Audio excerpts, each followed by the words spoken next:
1, 2. 1, 2. 1, 2.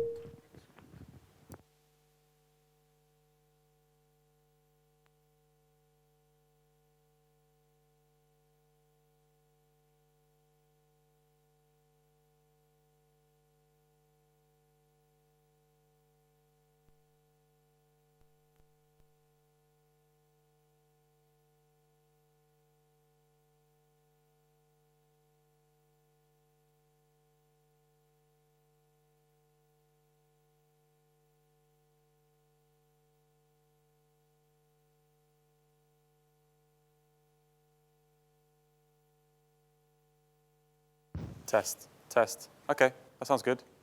Yeah? Yeah? I can turn it louder a bit. It's like I think it's more for the stream, I think, and for the recording. Yeah. Test. 1, 2, 3. 1, 2, 3. La la la. Oh, I can hear myself. Yeah, the streaming should be about Yeah. 10 seconds delay. Yeah, excellent. So I'll turn that to mute. Excellent. All right. Cool. All right. So.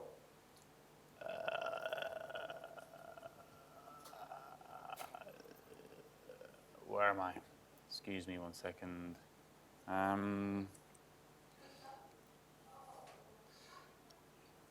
So if you just arrived again, just go to the. I've lost. Oh, I've taken it off, haven't I? Oops, I apologize. First link is Slack. Make sure everybody's on Slack. We have a bunch of mentors that are available who can help you out. So the very, very first thing you have to do is make sure you're on Slack. While that's happening, I have to just do something special.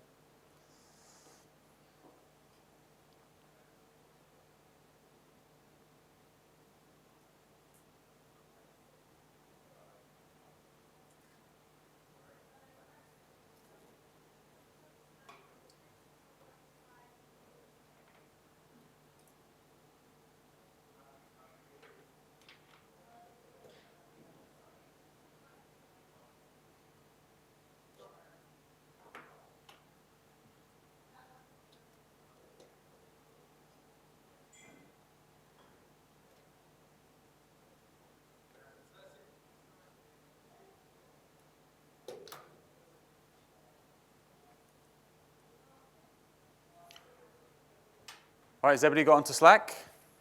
Yeah, we're all good? Right. So, if you're in Slack, I want to show you where and how to get help. So the most important thing if you go into Slack, I don't know if you can see it, I'm going to have to do some very, very complex stuff now. So if you're into Slack, the two rooms you should make sure you join, the two rooms you should make sure to join are the Mojify Help and the Workshop Mojify rooms, okay? These are the two rooms, make sure you join them. The Workshop Mojify is where I'm going to start posting in links. Oh, I'm not even joined there. The Workshop Mojify is where I'm going to start posting in links and things for the workshop, so you can just click on things pretty easily. The Mojify Help is the most important channel because inside here we have a bunch of mentors who are available online via Slack all over different parts of London. Don't know where they are really, but they're nearby. Actually, no, two's in front. Two people are in Paris. So there you go. So we've got people from all over the world. And so you'll know them because their names start with mentor. So if you want to go, there you go. Hello, mentor. Oh, there you go. Mentor for Chris. There he goes. And you can find them by just typing mentor. And if you want to chat to some of them, oh, there's quite a few of them. There's a bunch of them here. If you need to tag people specifically, you can try and tag them that way. They're here, they're listening. If you've got any questions, anything at all, you drop into the help channel, you ask your question. They will respond to you in a thread on Slack. And if necessary, they're even happy to jump onto a video call with you to kind of like help you out with stuff. So we've got a lot of help here for you if you need it, right? And Dean here, also in the back, he's also one of the mentors. He's got a little badge. I'm here as well, so if you need any help, just put your hands up. That's what we're here to help, all right? The people who just joined, Are you already on the Slack? Yes? The most important thing is get on the Slack. Get on the Slack. The next thing we're going to do is find my mouse. I found my mouse. And all the instructions are here. So we're going to be using a few different things to help speed up the setup process. Some of you have got Windows. Some of you have got Macs. I guarantee one of you's got Linux. Put your hand up. There you go. There's always one guy. Well done. Congratulations. So there's always everybody's got different computers, and it always takes ages to get everything set up and help everybody out. So what we've got today is something really, really special. We're using a brand new feature of Visual Studio Code. Who here uses Visual Studio Code? Yeah, a few. Cool. Visual Studio Code is a brand new feature of the kind of what's called the Insiders Edition. So it's kind of the bleeding edge stuff. It basically, you click open a project and it installs and sets everything up for you, installs a Linux distro, everything. So every single machine will be exactly the same, whether you've got Windows, Mac, Linux. That's what this is all about. It's kind of one-click setup. To do that, you have to install Docker, right? Docker's just like, it's a thing. I'm not going to go into what Docker is. It's just a thing. Go and install it if you haven't installed it. So, I should paste this, actually, in the Slack room for everybody else who's just joining. I'm going to bring that back into my world. Here we go. So, boom, boom. So, got it.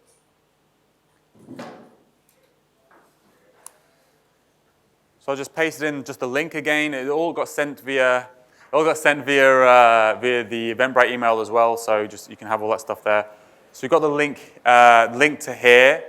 Go in and install Docker. So it's basically just this. Open a new tab, and it's just an application. It's absolutely free. I can't remember. How? Where is it? On the left. Oh, these all they are. Okay, there you go. So I'm on Mac. Yeah, download from Docker Hub.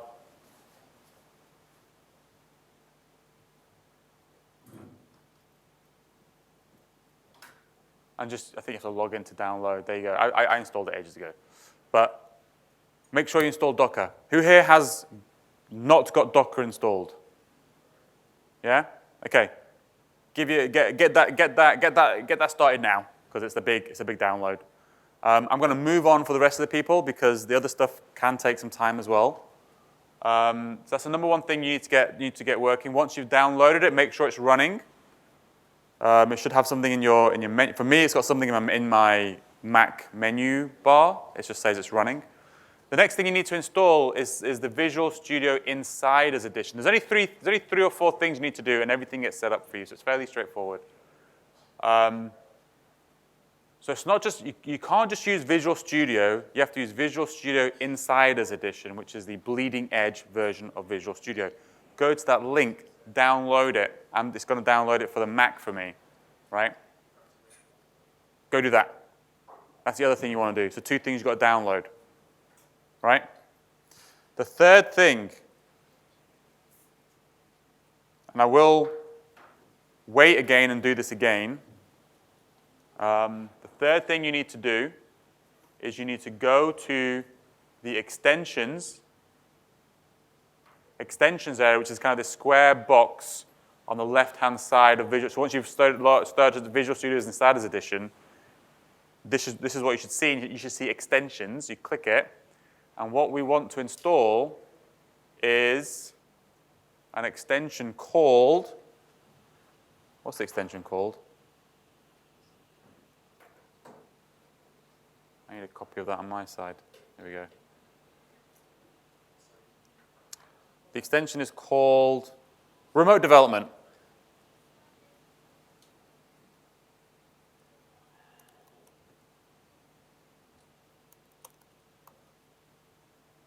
There you go, this one. And once you find it, install it. So let's just do those three things. Docker, code Insiders Edition.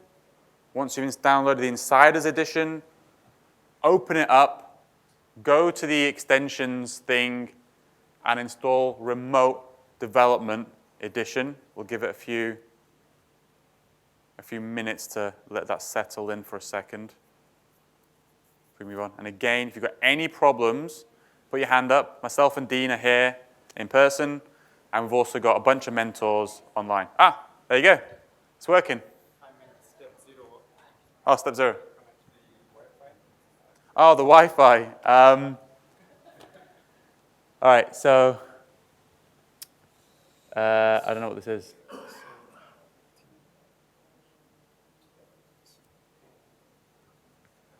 Windows. It's Windows. I don't know Windows. You need a Mac. Do you have a? Oh, the actual password. Oh, sorry, it's open123 exclamation mark, but the capital O for open. Oh, you tried it? Okay. Okay. I thought it was a different. Sorry, I thought it was a different tech. Yeah. Okay. The password is open. This is getting streamed live. Open123 exclamation point mark. That's not for password, right?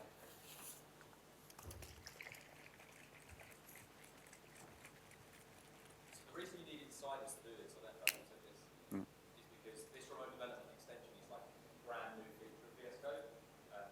So it should be launched into the general one hopefully pretty soon. But it's something that we're trying out. This is the first time we've done it for this workshop. So Yeah. we'd love to hear your feedback on how that remote dev experience works. Basically, what we're running is we're running the container on our machine with all of the dependencies you need for the workshop, so you don't have to go through like setting up the right version of Node, TypeScript, and installing the Azure CLI and all that fun stuff. It's all bundled into that Docker container for you. So yeah, if anyone has any feedback on it after today, please let me know because our product would love to be around. Would you recommend using the insiders for the longer term?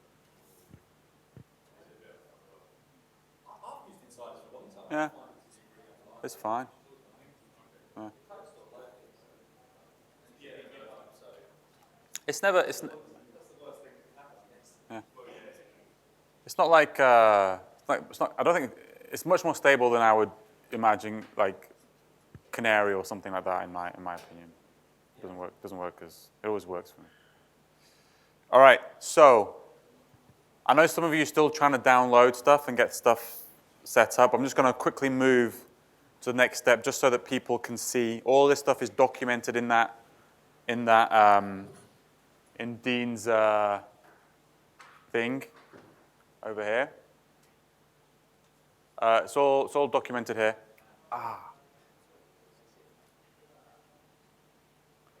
Dean, can you get the AV guy? I forgot something. I need the AV guy. Yeah, I forgot something. And the next thing we want to do is this step 4, is clone the actual source code that we're going to be working with today. And again, it's all in that, what do you call these things? Web pages. It's all on the web page right here. Sorry, where'd you get the web page from? So I will put it. It did. Are you on the Slack yet? No, I missed that. Oh yeah, get on the Slack.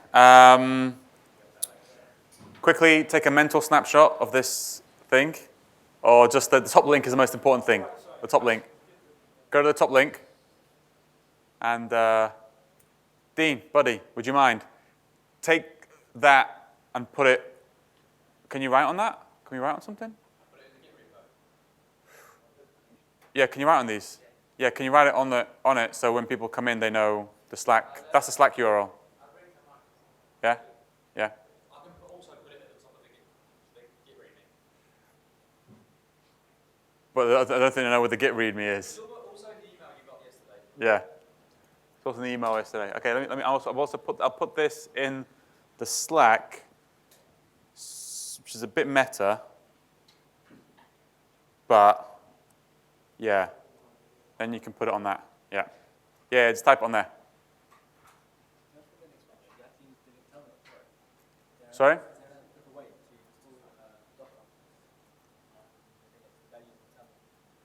I don't know. Is it telling you to use terminal? Like apt get? Yeah, all that curl stuff. Yeah. Yeah, that's your life. That's a choice that you made. It's a choice that you made, right? I know, right? Yeah? Time to be back.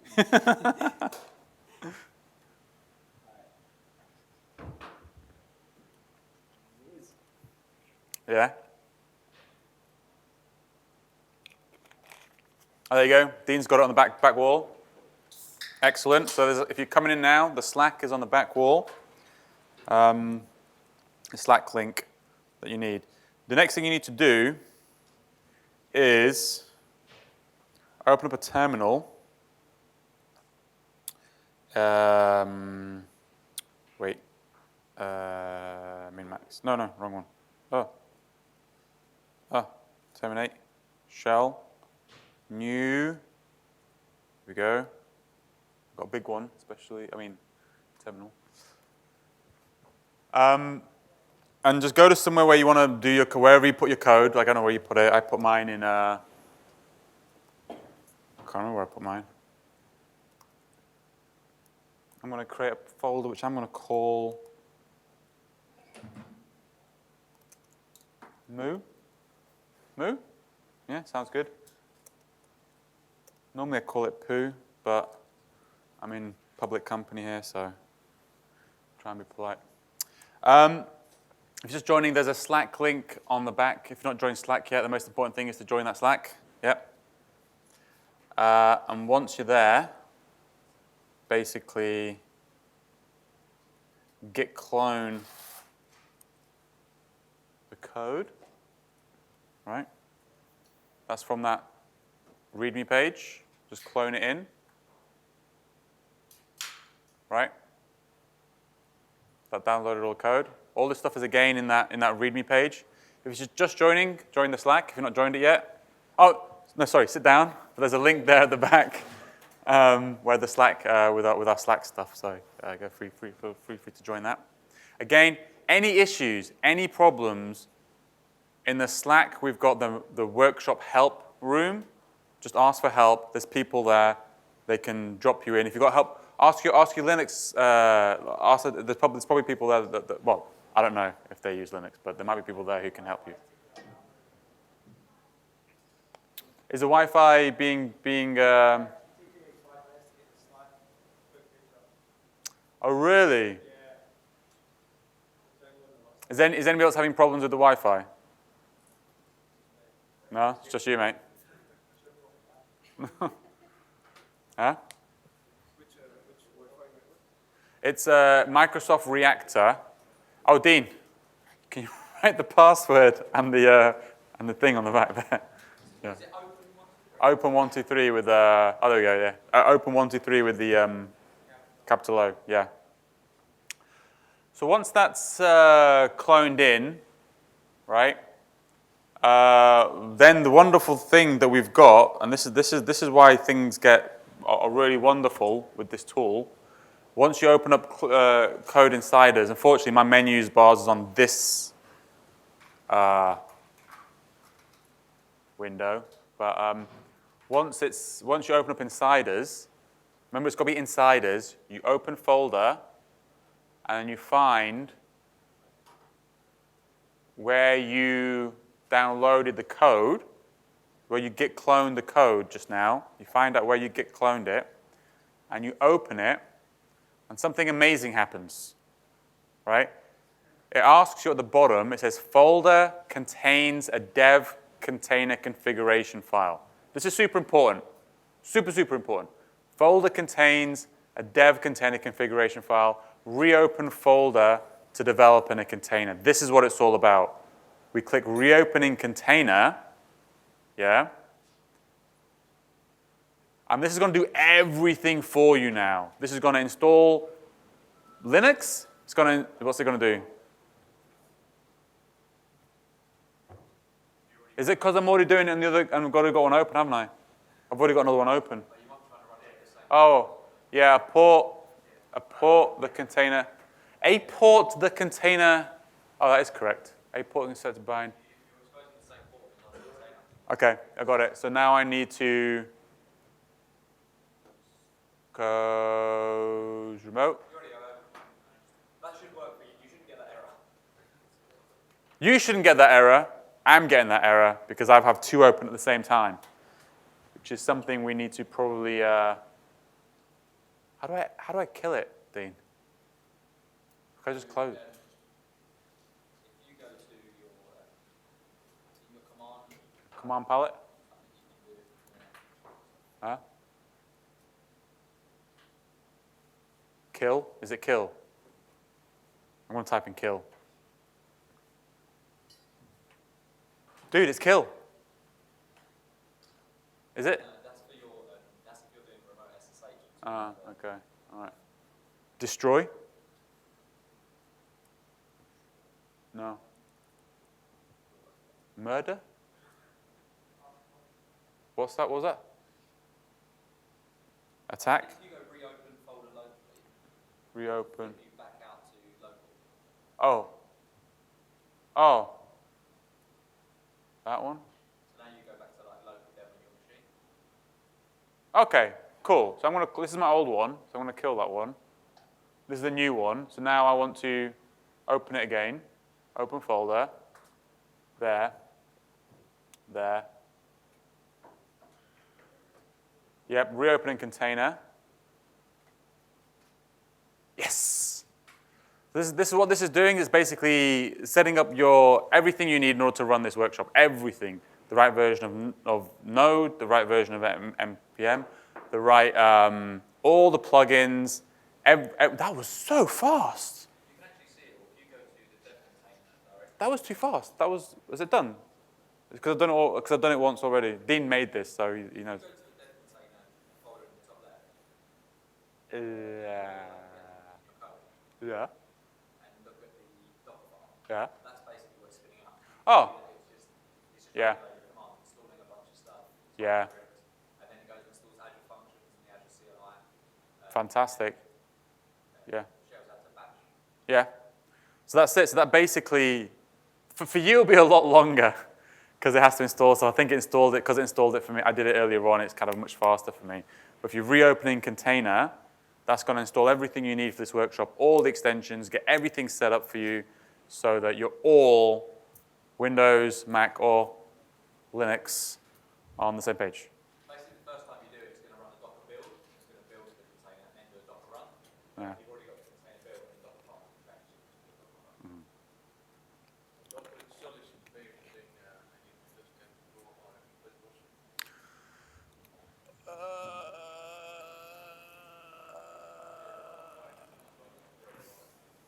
You have to upgrade Windows. Oh.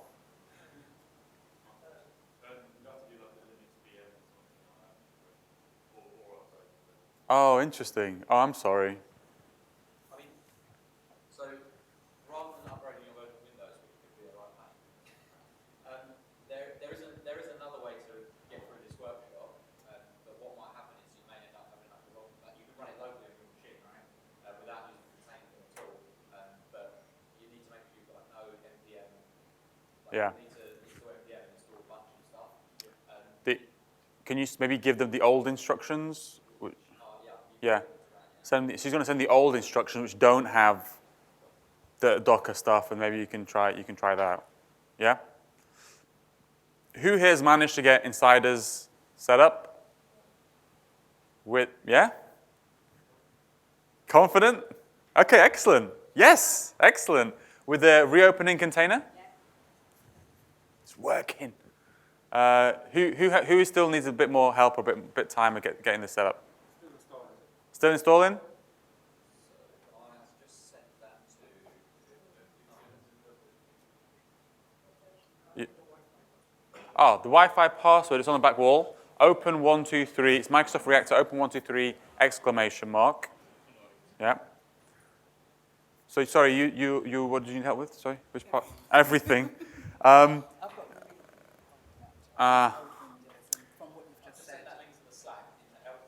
Are you in the Slack? Yeah. Okay. So Dean, he sent a Slack. We've got people in the Slack. Is the workshop help? Just message them away. They're literally. I don't think anybody's messaged them yet. So message them. They're getting paid for this, right? So don't feel embarrassed about kind of messaging them. And yeah, they message them and they'll help you out. They'll help you out. Huh?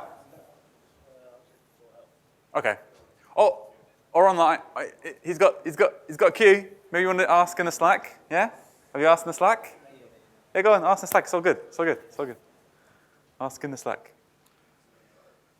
Let me see what they're saying in the mentor room about.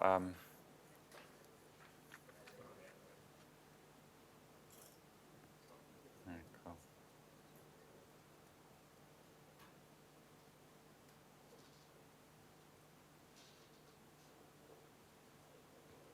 Excellent.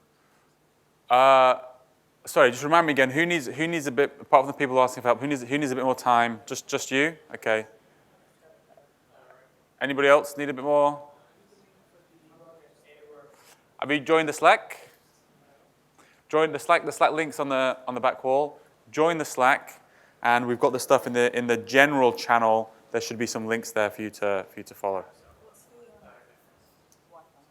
It's Microsoft Reactor, open 123 capital O, open 123 exclamation mark. Exclamation mark. All right. That should be everything. There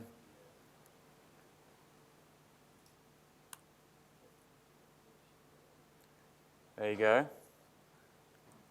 Let's move forward. I think that's it, isn't it? Yep.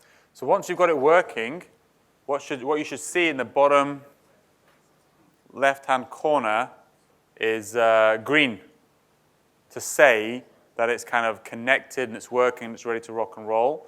You can open up a terminal in Visual Studio Code by, is this my laptop? I'm so confused for a second. Oh yeah, it's a new laptop. Control backtick, right? Or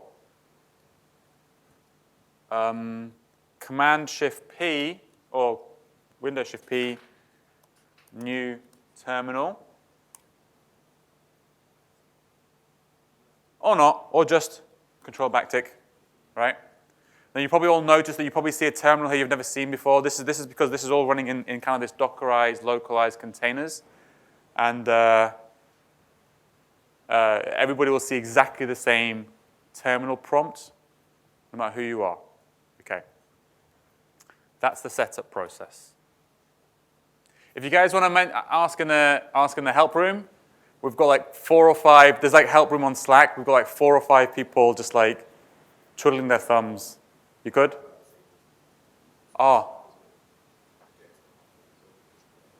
Okay, yeah, well, I'll let Dean help you there. Then. All right, let's move. I think let's just move forward with the workshop then. And we're going to do something a little bit different. Where's the AV guy? Where's the AV guy? Where's my AV guy? Did he go? Oh, he came in and left. Oops. Sorry, 1 second.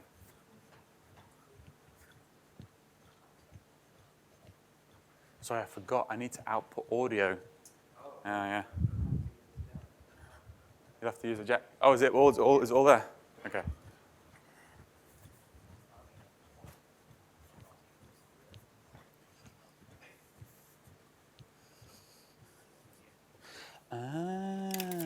Okay. Oh, is it? Oh, well, does it normally come out through the sound? Or does it? Okay, we'll give it a go. All right, then. Set up here and to output on a headphone jack. This? Yeah. Good. Okay. Right. So movies. All right. I decided to do something different for this workshop. It's the first time I've ever done this. I'm not sure if it's going to work. but I recorded videos of me giving this earlier on today at home. And I'm just going to play the videos, and I'm going to be here for help if you need them, if you need it. Thought I'd give it a go. Interesting approach, because I think the value of this stuff is you putting your hands up and getting help from people rather than watching me mumble my way through a workshop. So we'll give it a go. The only challenge is, as I'm probably going to have to edit some of the files, because I've only just done it. So bear with me. But let's give it a go. VLC. Should try that. Oh no, Apple. Not VLC. QuickTime Player.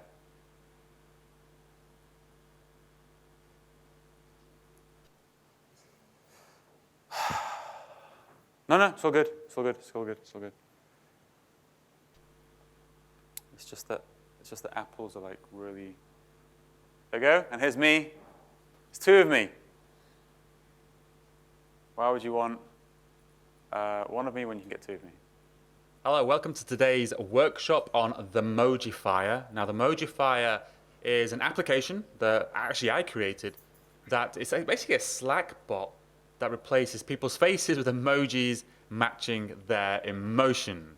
Now, it's actually also a module that's available on the Microsoft Learn site with a whole bunch of sections. So in fact, you can go through that module yourself, step by step, and create your own Mojifier. And that's actually what we're going to be doing in this workshop ourselves.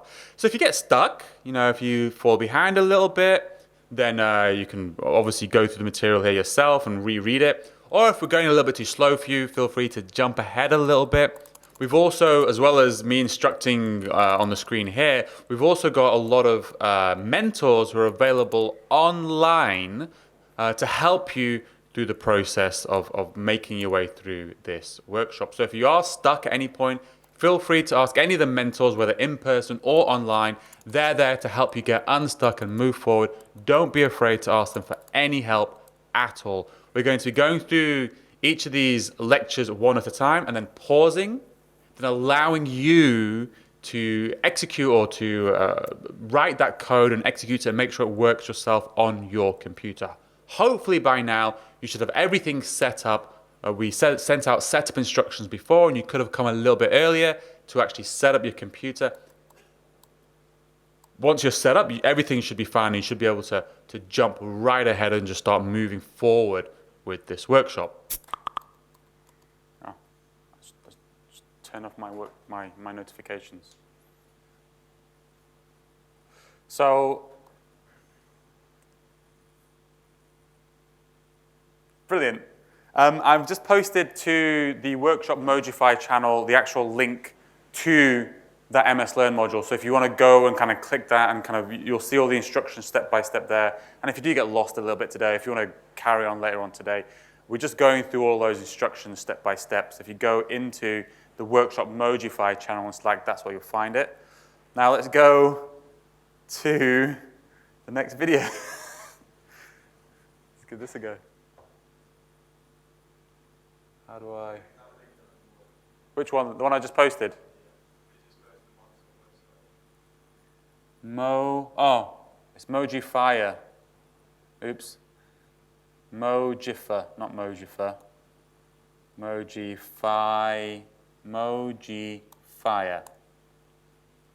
There we go, that's the one. Yeah. So if we click that link, it'll take you to basically this page here. And all I'm going to be going through today is kind of this module step by step with you and giving you kind of time so you can kind of work through each of the steps yourself.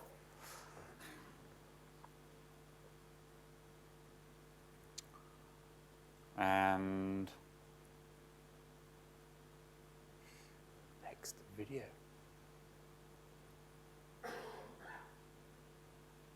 Come on.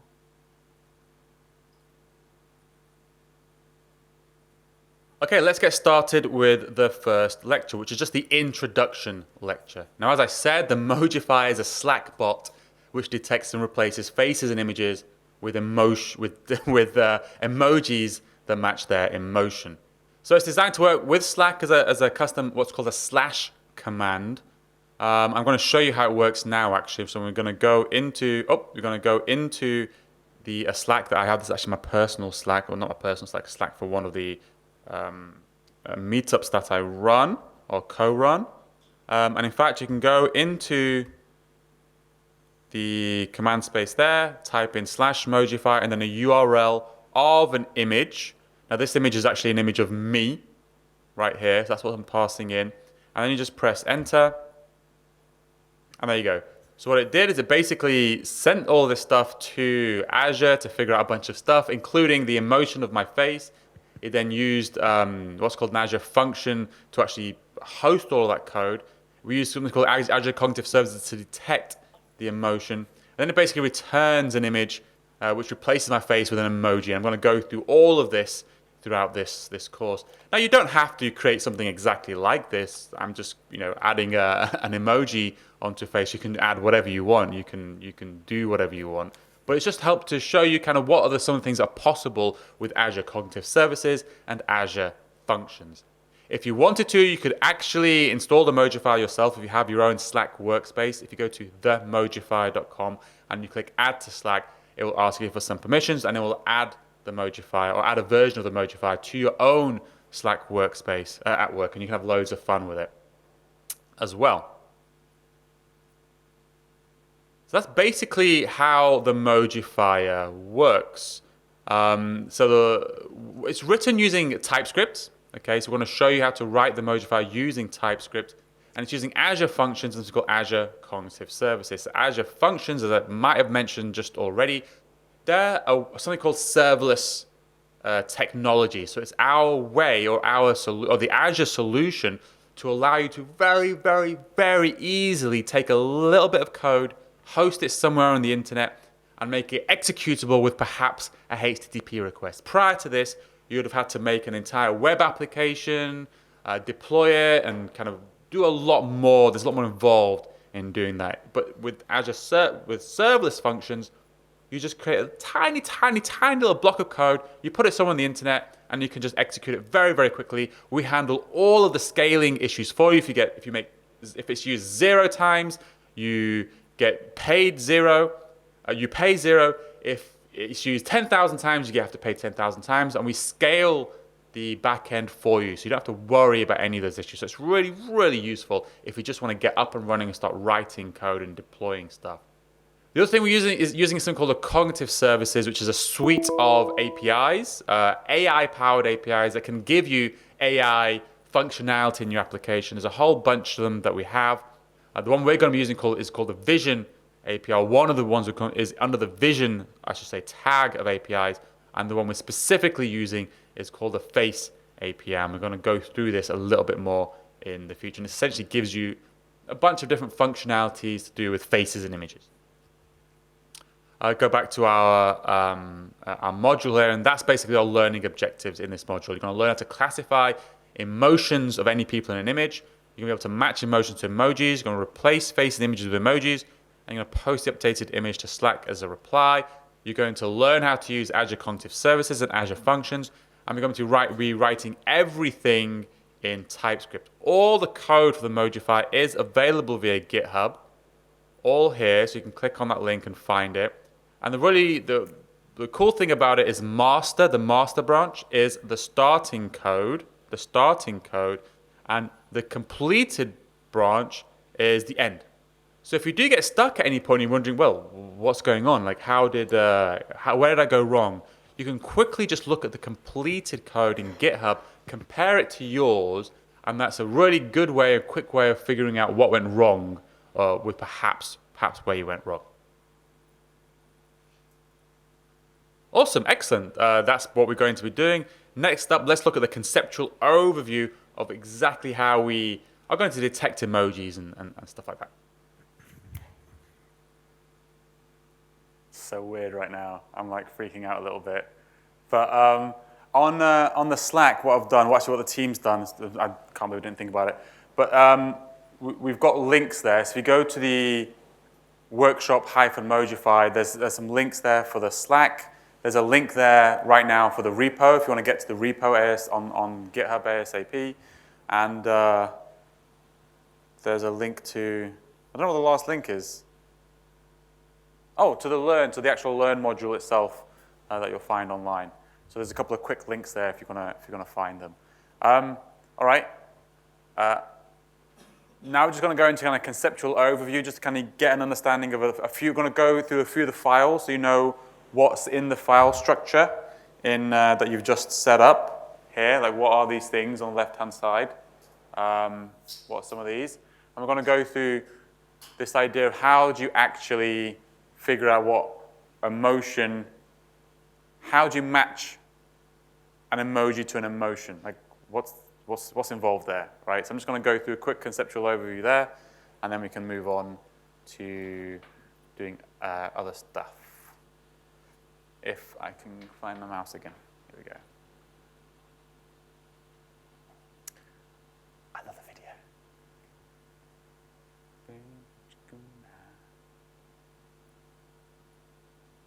Okay, now let's just cover quickly the conceptual overview. This is just, what exactly are we doing? How exactly are we mapping an emotion to an emoji? And a few of the high-level things, just so that you get an understanding of kind of where you are when you're looking through the code and when you're looking through the particular step you are at in the workshop.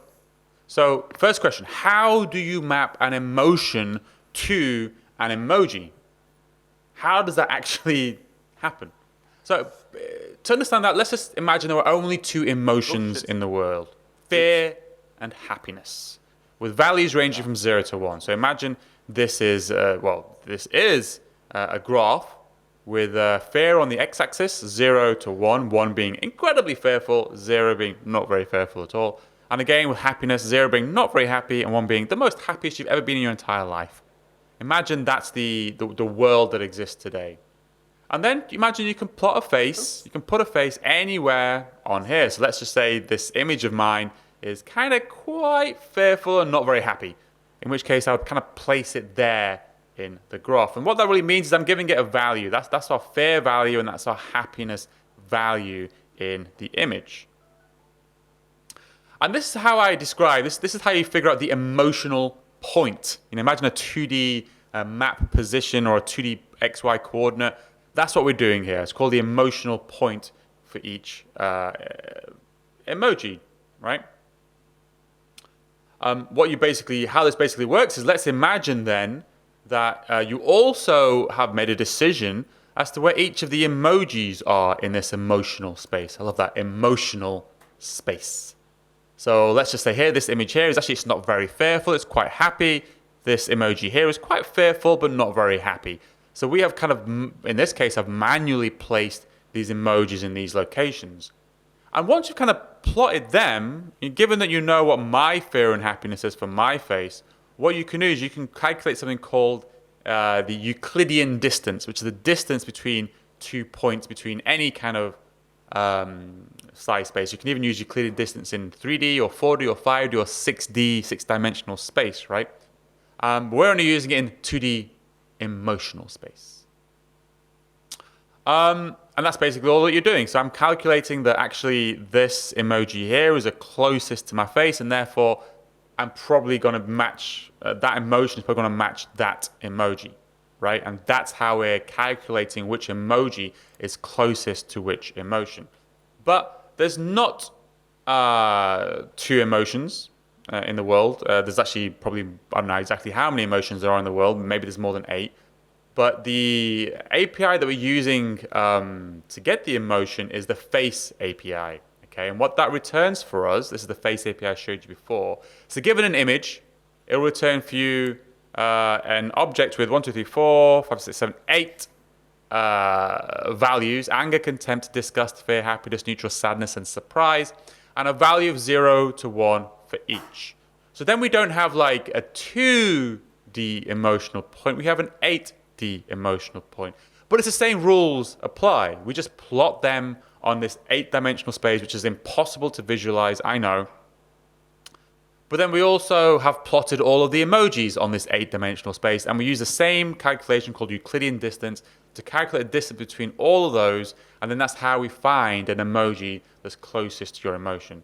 So this is what we do. We take an image, we pass it to the Face API, we get, and you can do it very, very easily yourself. You just do a post request to an endpoint. You need to pass in a couple of query parameters like this.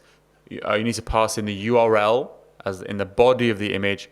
And you do also actually need to pass in a header called the API subscription key. So you're going to get one of these later on. To use the Face API, we need to know who you are. We need to know that you're authenticated to use it, that you are under the free tier. We need to know these things. You get a subscription key and you pass it in, and that's how the request is authenticated. And once what it returns for you is basically an array, and for each image in the face, for each face in the image, it's going to return you an object, and that object is going to have a rectangle for the position of that face in the image. We need to know where it is in order to place an emoji on it. And it's also going to return the emotions that is detected for that face. And that's what the Face API is going to return. So what I've done is I've all this code already exists in the repo right now to kind of handle this kind of functionality. The key bits of code that we're going to kind of be made aware of is the emotive point class. So let's bring that up in code. So you're going to find it under shared. Oh, yes. Yes, shared, I believe, under models and emotive point. There we go. Let's just close it out here. And a bit of a pause here. Didn't quite know. One second. Yeah, so you can see here the constructor for the emotive point. Let's just close out this actually. The constructor for the emotive point takes those values: anger, contempt, disgust, fear, happiness, neutral, sadness, surprise, sets it in itself. So that's kind of how you store that emotion. We then have the functions to array, which returns it as an array. And the important thing here is we then have this function called distance. So given 2 points, remember point here is just an 8-dimensional space of these values. Given one that you pass in and another, we return them into arrays, and we use this function called distance here, which unfortunately has got is renamed there. So it comes from a package called Euclidean distance, which is a third-party package. And all it does is calculates a number, the distance between these 2 points. And the lower that number is, the closer the points are to each other. It's just doing that calculation I described above. The other important one is the face class here. So what this does is given, so you pass in an emotive point, okay, that thing we calculated, and that rectangle, remember, we have a rectangle which defines the face. We pass those in, and that defines one face, the rectangle and the emotion of the face together. We then have this choose Moji function, which basically goes through all of the emojis that we have in the application. If you go into emojis.ts, here you'll find all the different emojis that we have. For instance, we have this one. This is the values that I calculated previously for this emoji. And this is the actual icon itself that stores it as an emotive point. Okay, so what we're doing then is when we're going through the faces, we're going to go through, given the point of the face, given the emotion of a real face that's passed in, it's going to loop through all of the emojis, calculate the distance of this face's emotion to that emoji. As soon as it finds an emoji that maps it closest to it, it's going to choose that emoji. So that's what's happening here when you create a face object, and it's kind of using that icon. That's the icon it's going to use to replace onto the face. And that's basically it. Those are 2 basic kind of bits of code you're going to need to know in order to understand kind of the underlying mechanics of how we're doing some of this stuff. It's all written for you already in the master branch. We're going to be obviously adding a lot of code here, but we're going to be focusing on code that does a lot of the Azure functions functionality and a lot of the Azure Cognitive Services functionality, not this kind of boilerplate code here.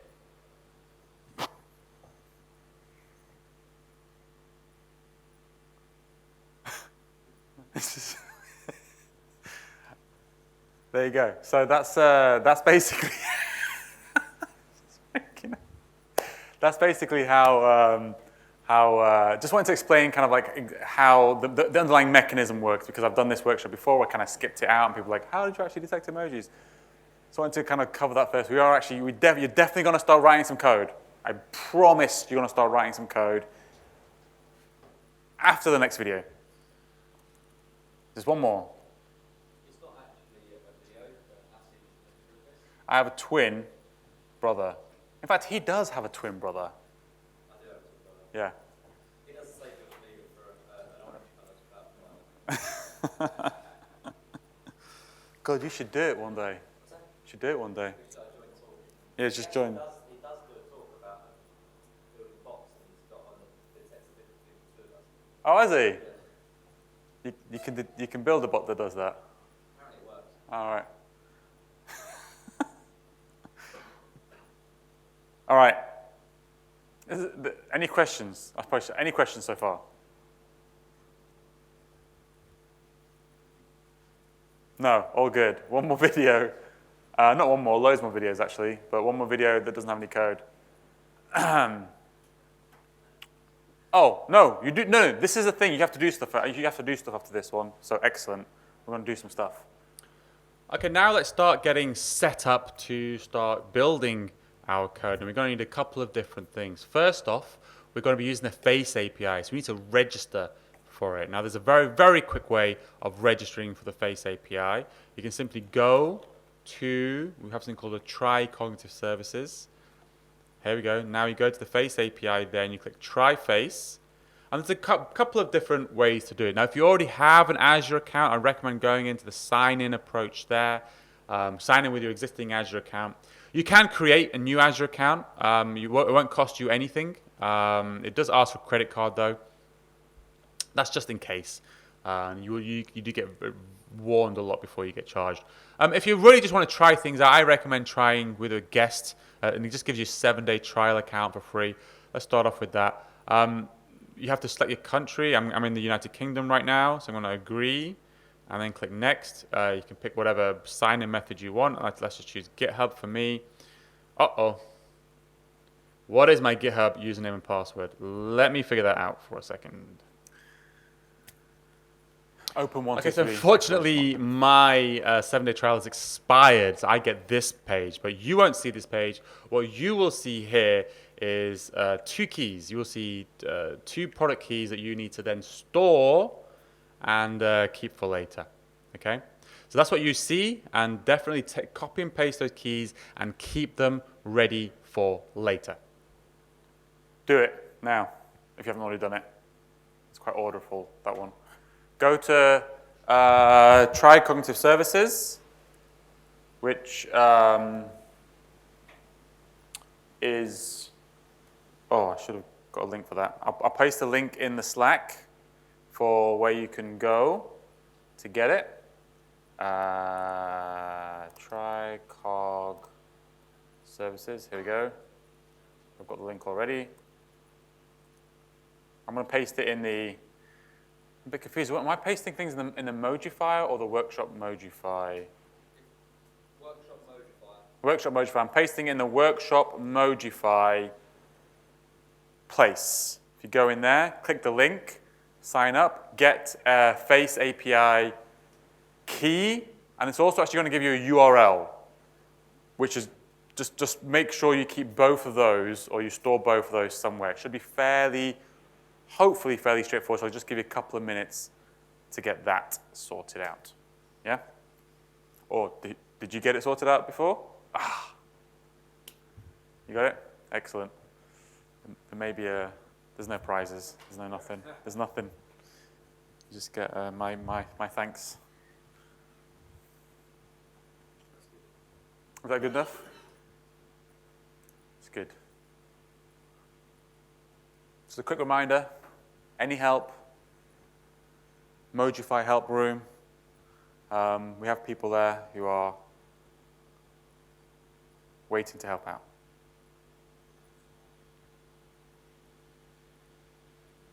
Oh no, who's Jacob? Huh? It's all solved? Okay, cool. Cool.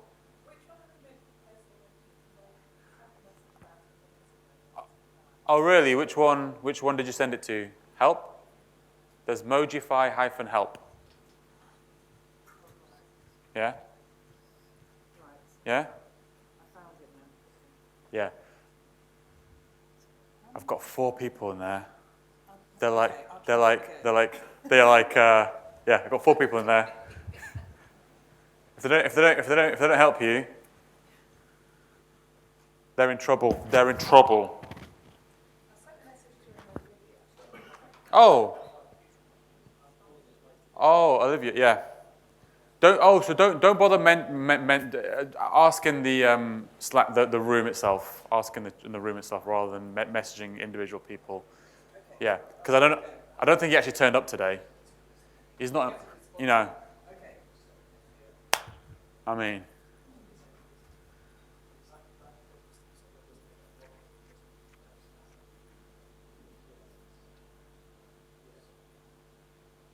Cool. All right. So, apart from, I'm sorry, I don't know your name, but apart from you, everybody else has got their key? Anybody else? No?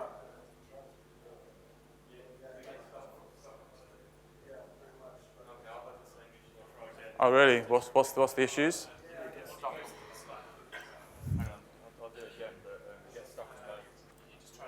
Oh, are you going via the, you've got an Azure account? Yeah. Okay. All right. Yeah, that's one way, yeah. So, and then you just get stuck on that. Is it stuck or is it slow?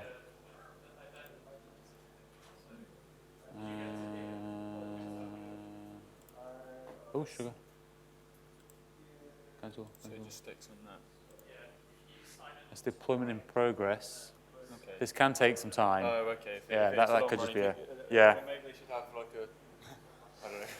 Anyway, okay. Yeah. Thank you though. Yeah. You can move forward, let that run. So if you're doing it using have you got Azure accounts or are you using the try? Yeah. Yeah, no, you've got it. Yeah, He does, yeah. He does it. Yeah, you've got it as well. Just need to keep these. You need to store those 2. Right, sweet. Yeah, you got it. You're all good. Yeah. You could share. It's okay. I won't tell. Are you okay? Are you using an Azure account? I have got a free, I'd signed up earlier. Oh yeah. Okay, go You on. got Click cancel. Oh, bollocks. Hey, deployment succeeded. Yeah, you just got to wait until that. Yeah, so you're good now. So if you go to that, Which one? that thing there, yeah, the bell. Wait until that finishes, and then it'll be there. Everything's cool, yeah. In fact, it's just gone cool for you. So you go to resource, go to overview, and then that's your endpoint. That one you want to keep. And if you click on show key access keys, keep one of those keys. All good? All good. Excellent. Just show for the people who are coming in via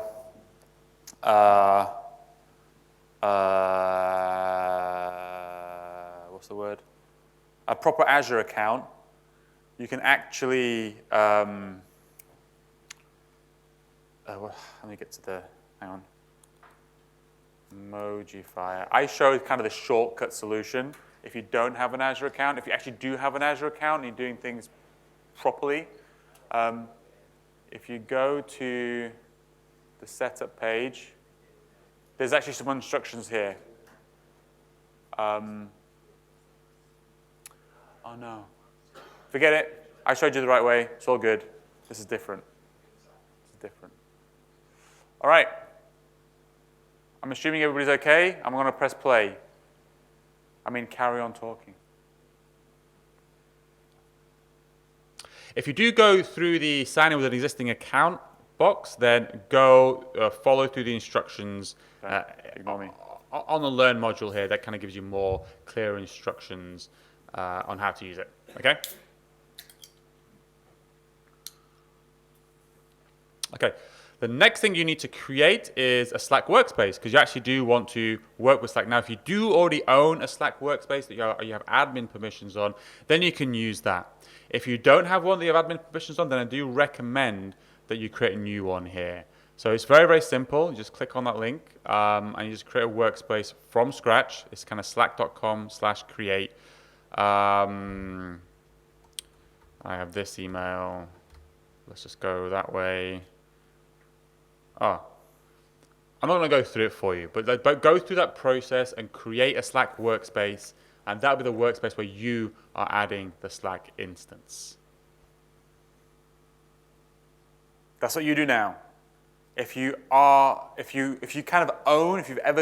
admin of a Slack workspace, then you're cool. If you're not the admin of a Slack workspace, you'll need to create a Slack workspace because we're creating a Slack bot, and you need somewhere where it can go. So just go to that that page that I just got rid of. Where did I put it? Just got rid of it again. There we go. So you basically go to the setup page again, and then am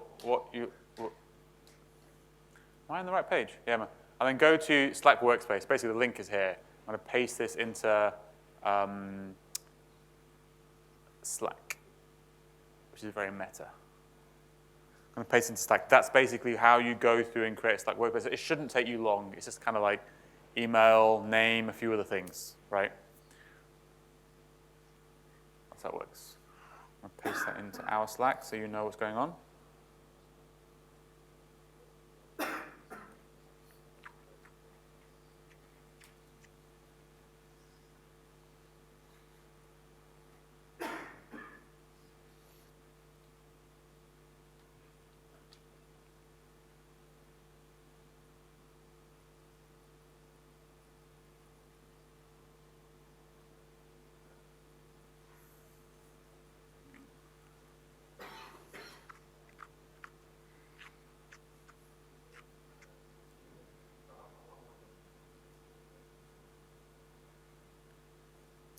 Give everybody 2 or 3 minutes to set up a Slack workspace.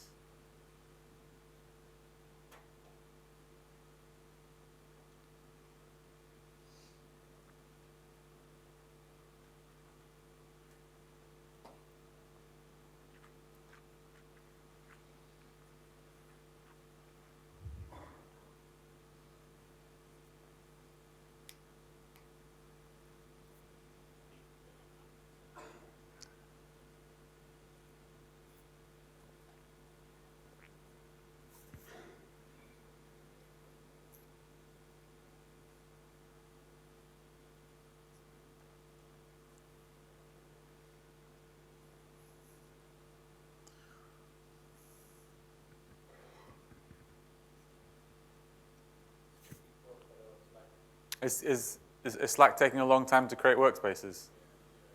Oh, really? Is it like spinning, or is it just loads of forms? Checking your code? Just under the code which it sends to you.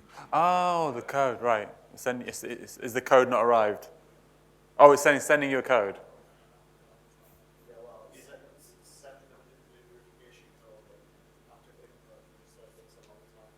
Okay.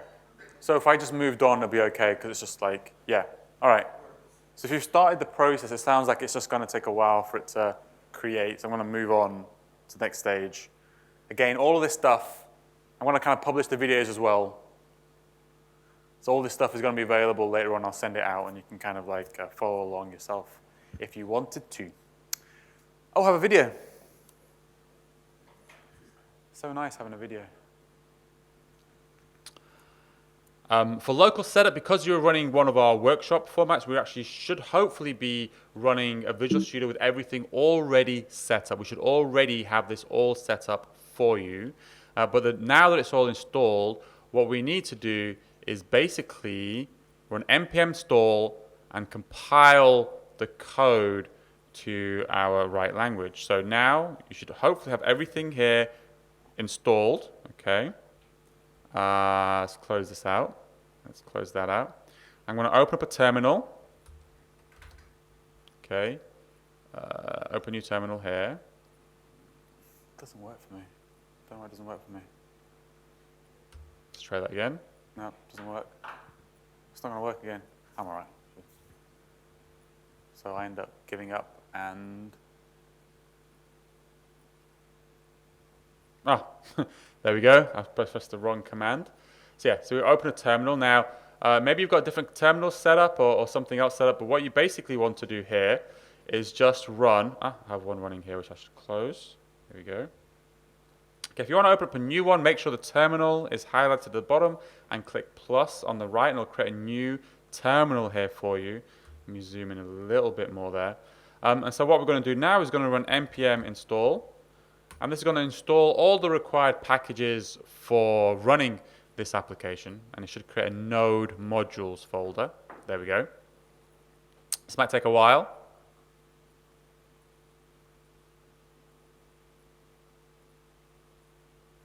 I should have probably cut this bit out. Left it in.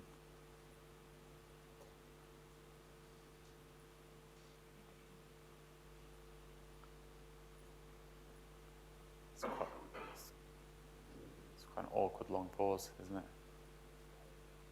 Yeah.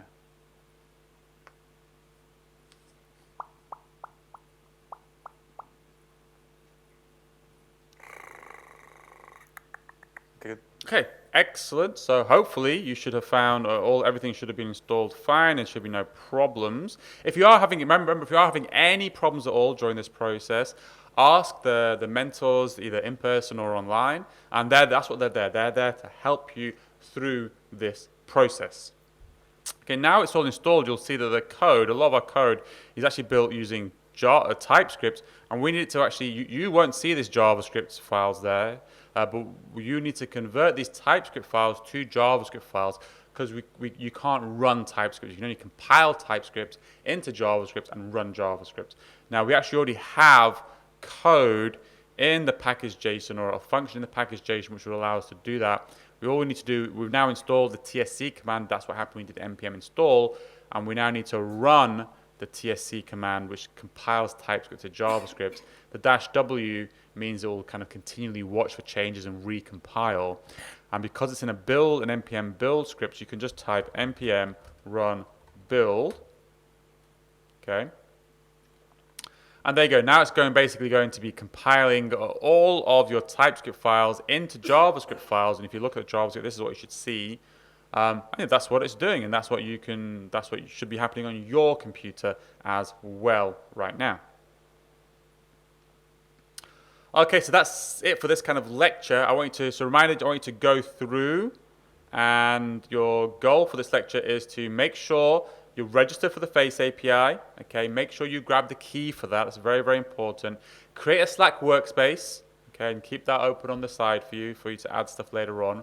We should have already have kind of the setup with Visual Studio Code, the extensions, Node and npm, cloning the starter code. That should have already happened by the time we started this workshop. If you were part of the setup, the pre-workshop setup sessions. But now what we need to do is basically make sure you're in the right folder, npm install, and then compile TypeScript to JavaScript to npm run build. Make your way through that. If you've got any help, any questions you need, ask the mentors. All right, so we've done a bunch of this already. For you right now, make sure you go in and run npm install and npm run build. That's what you want to do in the VS Code inside this terminal. Okay, so open up a terminal with control /tech npm install and npm run build. And you'll know it's working when you see these .js files appear. So I feel like some of you have done this already. Done this already? Oh, okay. So have you run the commands though? Okay, cool.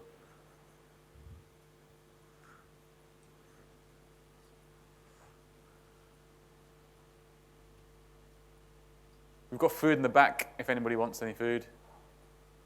Hungry or anything.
Who here needs a bit more time to get installed and run builded?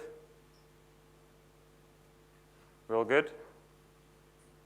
Ask for help with the mentors. Okay, moving onwards and upwards.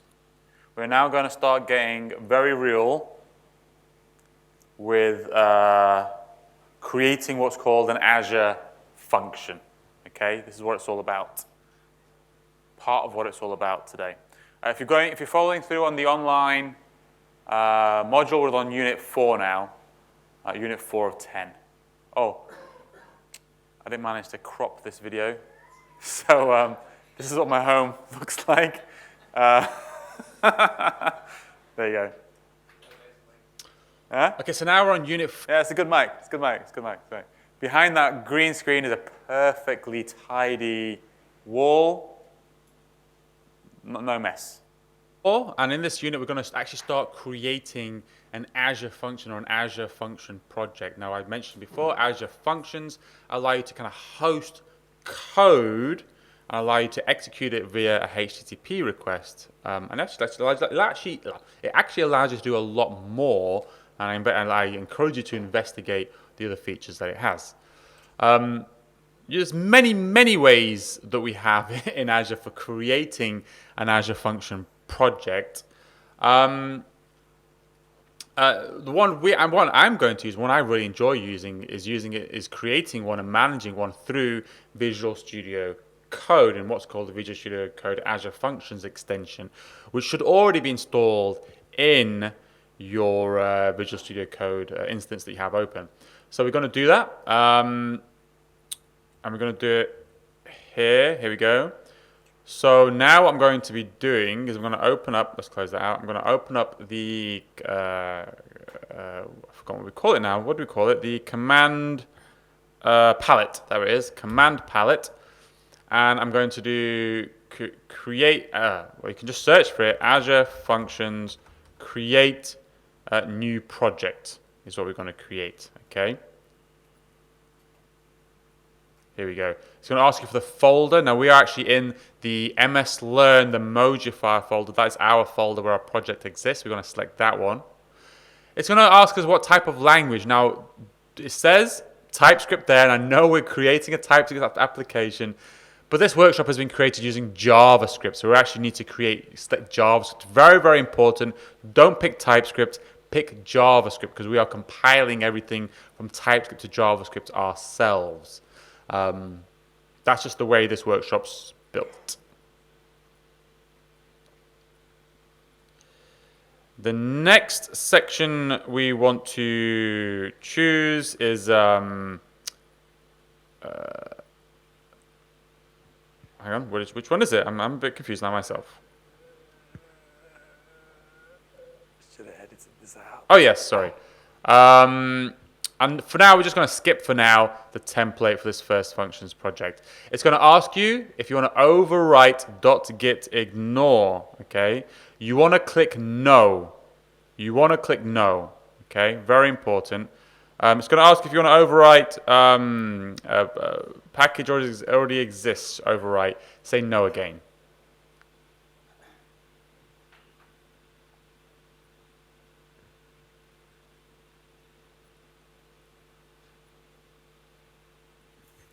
Excellent, so that's now installed. And what you should see now is a couple of different files created on your computer. You should see a host.json. This is a version 2 of functions. You should see a package lock. That was there before, sorry. You should also see a proxies.json, just some configuration file, and a local.settings.json. This is very important. This is where we set up your local environment settings that you want your Azure function project to run with. Okay, that's what. Once that's done, you know it's working. The next, that's just create. Let's do that. Right. Go into Visual Studio Code, Command Palette, which is for me it's Command Shift P. For Windows, it'll be Windows Shift P, Control Shift P, Control Shift P, and you want to choose Azure functions create new project, okay? And then just set the settings that I said. Remember to only pick JavaScript, don't pick TypeScript. I created this workshop when we didn't have that TypeScript option. And then they added the TypeScript option, and I haven't had time to update the workshop. So the workshop is for JavaScript, right? But we're compiling that ourselves. If you were to pick TypeScript, it also gives you other things that will compile that. It will do all that TSC stuff for you. But when I say an old workshop, it's not an old workshop. I just did it, right? But everything moves pretty fast in this world, so I'm too slow. But yeah, I'll give you a minute or two to do that. What a function project is just kind of as it sounds like. It's just one project which itself can hold individual functions. A function is literally just what it describes. A single function that's going to be hosted in the cloud somewhere that you can execute. And a project is just a way of kind of grouping them together so you can give them the same environment variables and configure them together. That's just how it works with Azure and Azure Functions. Give people a minute to do that.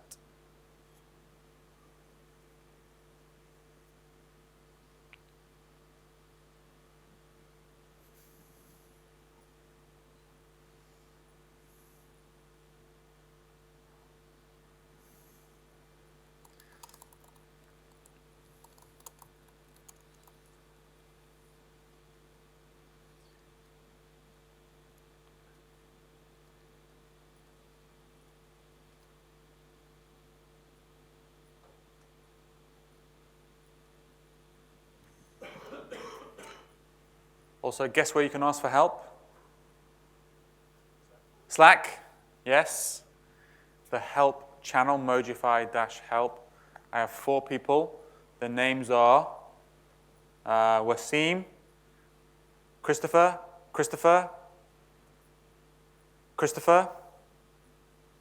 Dean. Do we have 3 Christophers? We have 2 Christophers. We do. Are they here today? Oh, is that why he's put FR? French Chris. Noring.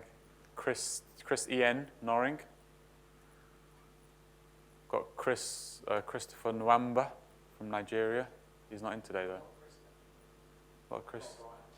Bryans, yeah. Got Bryans. All right. I think everybody, hopefully, if anybody has issues or problems with that? No? We're all good? Let's move forward. Kind of the container for an Azure function project. What we now need to do is create an Azure function, like an individual HTTP endpoint in a block of code that you want executed. That's what we want to create now. So let's create the palette again. We're Azure function, functions, create function. Okay. We want to create a HTTP triggered function. They can be triggered by a bunch of different things. We want to create a HTTP trigger function. We're going to name it. What are we going to name it? I'm going to name it very, very specifically Mojify image. Okay. You can name it whatever you want. I'm going to name it Mojified image. I like to capitalize the first letters of my Azure functions. So let's just do it that way. And it's going to ask you for an authorization level. Now, every single security person in this room is going to hate me for saying this now, but I want you to click anonymous. Because really what's going to happen is we're trying to create a function that can be used. It's basically going to return an image. And so therefore, it kind of really just needs to be anonymous. It just needs to be able to be used by anybody because it just returns an image. So there you go. But if you did want to add security, that's one of the ways you can add security to your Azure function. And there is, once that's done, you should then see a couple of other files created, folders created. You should see a Mojify image folder created. Inside there, you should see an index.js, and that's what you see on the screen right now. Function.json, which is just, again, some configuration files. And it will give you a sample data file. We're not going to be using those for this workshop, but it does also create those as well. Okay, so that has now created a single Azure function inside a single Azure function app. What we can do now is we can run this. Okay, now we've done everything we needed to do in order to be able to run this application. There's a couple of different ways you can do it. Now, you can do func, open up a terminal, and do func host start. Okay, it's func space host space start. Sorry, my face is covering the command. If you do open a terminal and do func space host space start, it's actually going to run this locally on your computer, right? That's what I'm saying. And you're going to talk debugging? Okay. And now this is going to basically run the Azure Functions runtime on your local computer, hopefully, in a second. I have a problem here. I don't know why it happened. But it fixed itself.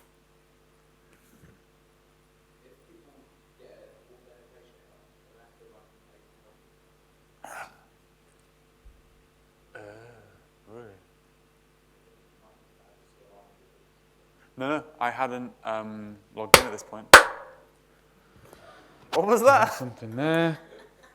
What was that? That might only use it when they publish. Ah. When you publish, it uses Azure. Yeah, when you publish, yeah. Do you know what? I swear, I remember hearing something, and I didn't know what it was. Did I clap? Was that me clapping? Okay, what I do when I make videos, normally I have like an editor sometimes who helps me, and so to let him know that there's a point in the video that he needs to pay attention to, I clap.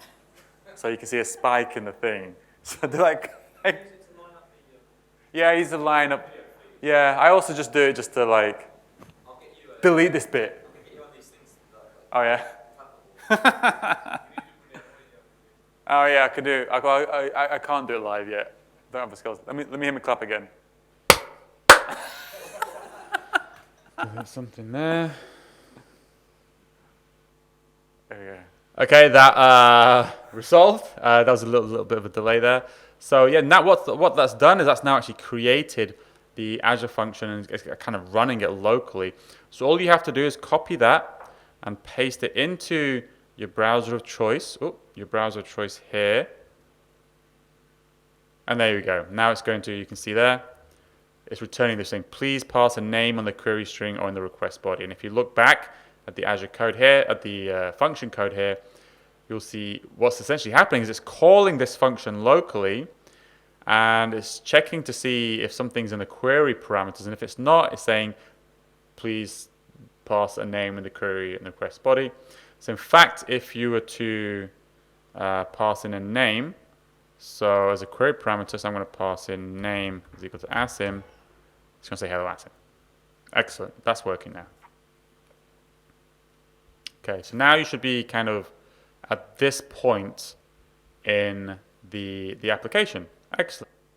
Okay, that's where I want you to get to. I want you to, I can't remember before, but create the Azure function and now basically run it like func host start and then try and execute it. Make sure it's running locally and try and execute it in the browser and then get it to return something for you, right?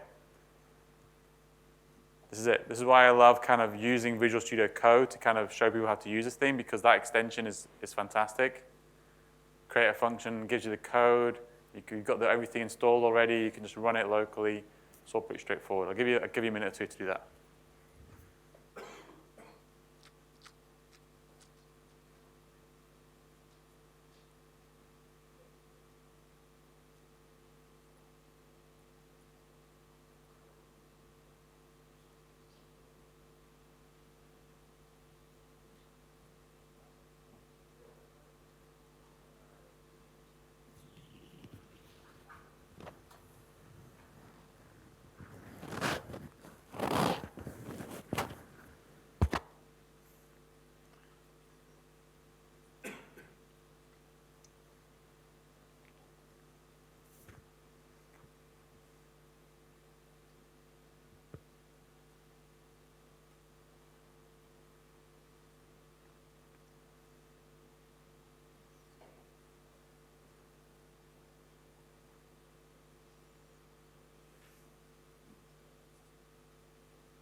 You good? You need help? Go on. One of the previous steps where you asked to do this MS Learn Moji first, it's still not executing. Oh, npm install. Wow. Oh, this is a big one. How long has it been at this line, do you know? Has it been? 1.6.3 minutes. Oh, that's how long.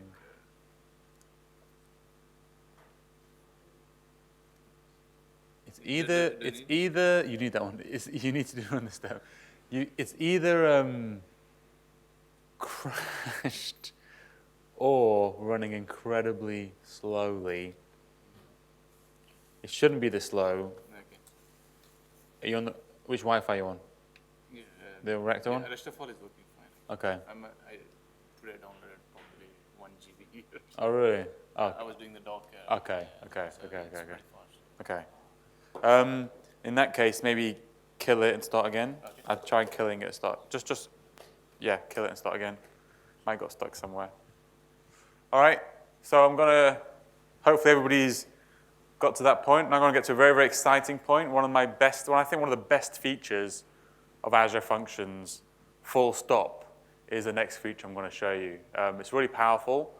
No other cloud provider I know of has got a similar feature. So let's have a look at it. Really cool thing you can do because we're using Visual Studio Code is we can actually debug the application from within Visual Studio Code, which is really, really useful when we're trying to figure out what's going wrong with our applications. So it's very, very easy to do. All you need to do, the first thing you need to remember to do is to kill the func host command. This is the func host command that we're running there. Make sure that's killed to begin with. Let's drop a breakpoint somewhere. So you can just drop a breakpoint by clicking on the left-hand side here. I'm going to drop it right on the first if statement of the Mojify image function there. I'm going to go into the debug tab, and hopefully that's all I need to do to make it debug.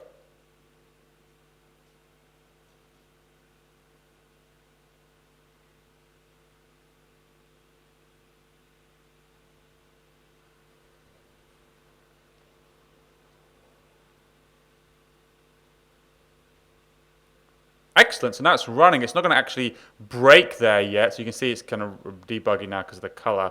Let's open up the browser where we were before, and let's do it again. Let's refresh this page. And you can see there it's now dropped back into Visual Studio Code, and we can see, we're right here in this section of code, and we can see what the request object is, what's being passed in. You can see the query has an object with a name of Asim, and that's basically what we're checking for here. So you can step over, and now we're inside this if statement. Everything's fantastic. I can run past, and once that's completed, we can go back to here, and you can see it's printed out hello Asim. So that's a really, really amazing feature of Azure Functions, and not many of the cloud providers have this. We have the ability with Azure Functions to have the runtime. Our runtime is open source, so our runtime can basically be downloaded onto your computer, and you can run and debug and test locally. With a lot of other cloud providers, what you have to do, you can't do that. You have to push your code up to the cloud consistently in order to even test to see if it's working. You can run and debug Azure Functions locally. That's a really, really big win for Azure Functions.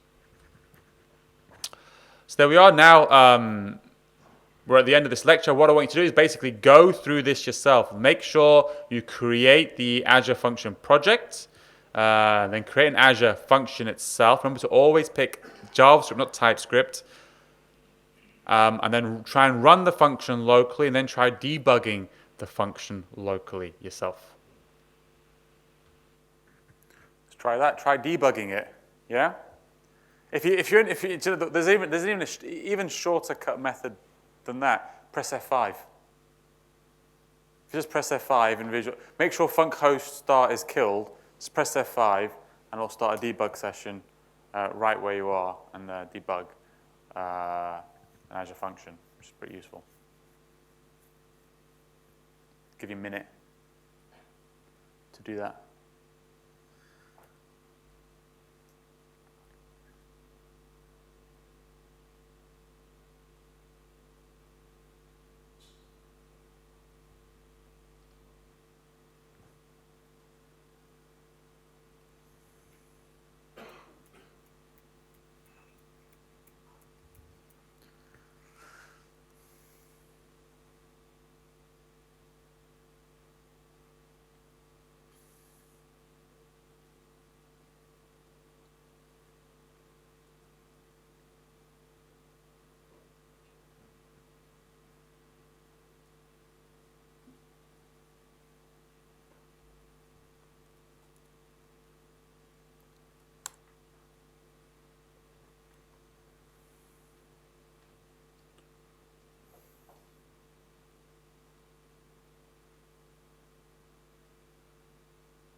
Given it a go? Tried it out?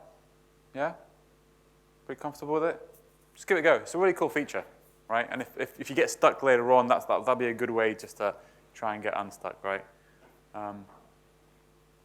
Right.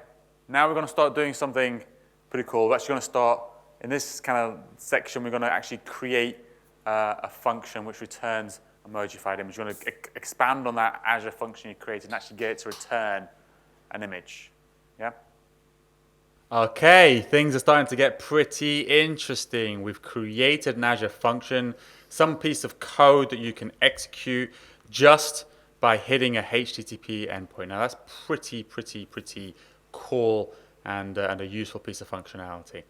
The next thing we're going to be doing, we're going to kind of build on that. We're going to expand our Mojify image Azure function to return an image that basically returns an image with an emoji onto it. Now, it's not going to do anything, the rest of the clever stuff with images. It's just literally going to take an image, an emoji, and just put it on a face and return it. So we're going to basically be fleshing out all this code. Now, there is a lot of code here to write. So if you do, I'm going to show you step by step, but I'm going to copy and paste a lot of things. If you do kind of get lost, what I do recommend, if you get completely lost, is just go to GitHub and just go to the completed branch and go to index.ts for the Mojify image and just copy and paste. So this is all we need to do, just copy and paste this code into the file here. Like if you do really get stuck, that's what I recommend that you do. But I also just try, give it a go, try and follow along as I'm going along, and let's give it a go. Okay. So the first thing we need to do is convert our code into TypeScript. So the Azure function that you created before, so let's have a look here, it created an index.js file. So the Moji image created an index.js file. If it created an index.ts file for you, it means you selected TypeScript as the language. Unfortunately, this workshop was created prior to the TypeScript being available in Azure Functions. So we're kind of going slightly backwards, but it is also beneficial for us because we do have actually a lot of code written in TypeScript ourselves outside of Azure Functions. I do prefer kind of managing and maintaining that kind of TypeScript build pipeline separate because we need kind of two places we need to compile TypeScript to JavaScript. Yes. But anyway, I digress. What we need to do first of all then is just convert our JavaScript file to TypeScript. Now all you have to do here, it's very simple, is just rename the file, replace .js with .ts, because TypeScript is just a superset of JavaScript. This is all you need to do. You can take any JavaScript file, change the ending to TypeScript, and it will still work in a way, because that TypeScript will just compile into the same file again. And that's all you need to do. Okay, that's it. This is actually valid TypeScript. Okay, valid TypeScript. Let me make some room there. Okay, but this is also just JavaScript. If we don't need to write this anymore, we can write TypeScript. If you go into the code here, you can see here it's saying replace the code in index.ts with the following code. So I'm going to copy that. Just copy it there. Go into here. I'm just going to select all, paste, and I'm going to hit save. Okay. Now, if you go into the terminal, so the one here, the npm one here, where you're running it, it should have automatically detected that change and compiled it into. Yes, I can see because I understand the code that's creating that it has actually automatically converted this TypeScript file into JavaScript because this npm run build command is running. If it didn't do that, then just make sure the npm run build is running, because that's the actual command that converts that TypeScript into JavaScript. And in fact, I can triple check it's working by just typing that. Wait a second, go into the JS file, and then,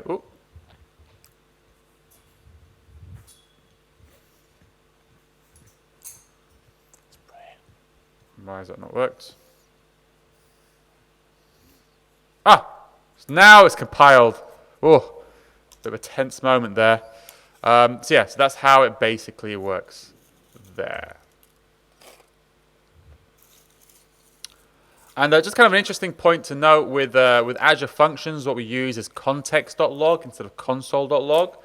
Context.log will log it in other places, which is useful once you kind of publish it to the cloud, right? If you just do console.log, it's just going to publish in kind of the terminal console, which might not be captured. A context.log will log it in the right places. So try and use context.log when you can. Okay, so now let's basically test out our function. So we can do the same things as before. We can do func post start in another shell.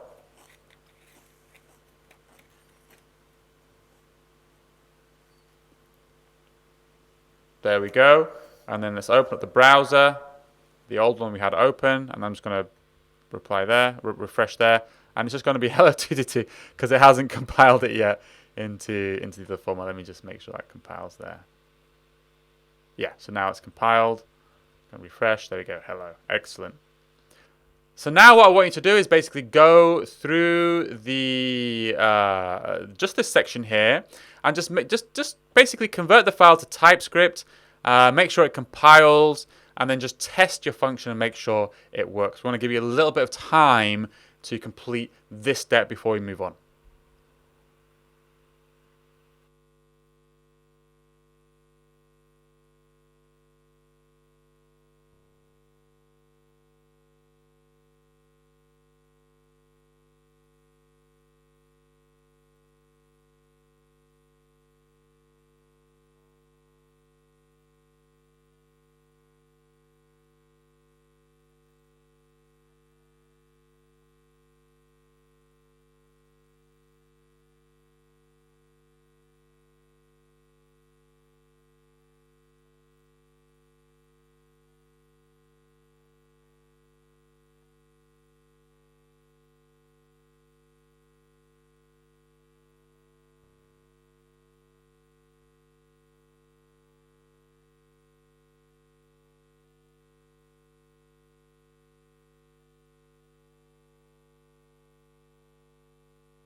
All good?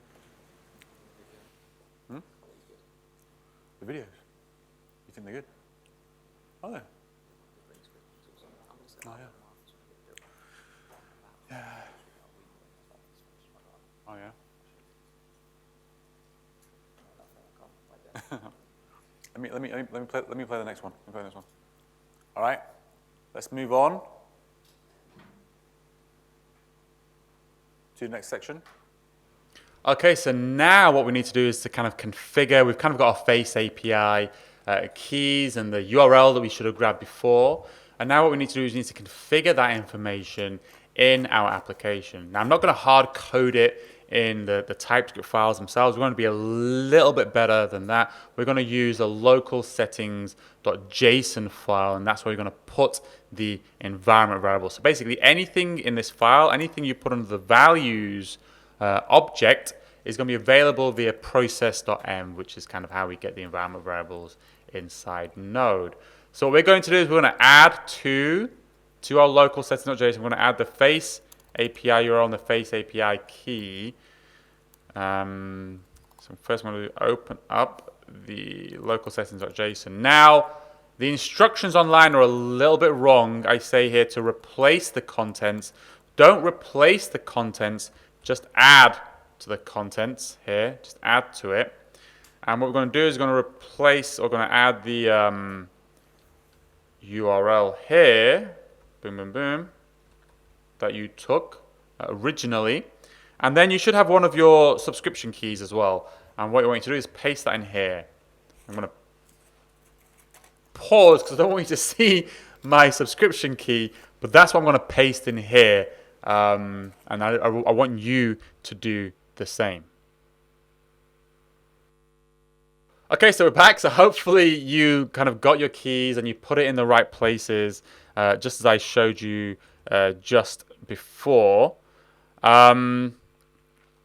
Okay, so then basically now that information is available to you in the in the code. Basically, you can grab the face API URL and the face API key just via process.env function.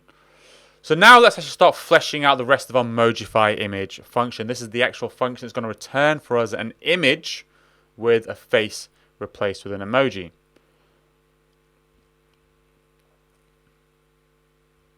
Okay, so again, I'm just going to start copying and pasting this stuff from here. I'm going to explain it as I go along. If you do get stuck at any point, you can just grab all the code and paste it in, and you'll be right where I am. So don't worry too much. So let's go. Oh, I'm lost again. Here we go. I'm here. So I'm going to grab this code, and I'm going to paste it in here. Okay. And as you can imagine, what it's going to do, hopefully, eventually, is compile this down. We might have to wait a second for it to compile it down. It's going to compile it down into that JavaScript file there. Okay. And that's basically what it is. So basically, each Azure function needs to have kind of one main kind of index function. This is the thing that's actually going to get called. So when you actually call the Azure function, this is the thing that's going to get called. We're going to start fleshing out, we are fleshing out the rest of that file with other function that we're going to call from within this function. Okay, so we're now got this create mojified image here, which is going to pass in that context object. We're going to pass in this image URL, which is going to get passed in, and we're going to pass in the information about the faces that it's going to find from that image URL. And it's going to take all that information and return for us an image, which we return back to the user. Okay. So within this create mojified image, I want to take this. Oh no, sorry. Within the index function here, I want to take this code and paste it within the index function. So we're going to go in here. I'm going to paste it here. Okay. So what is this doing?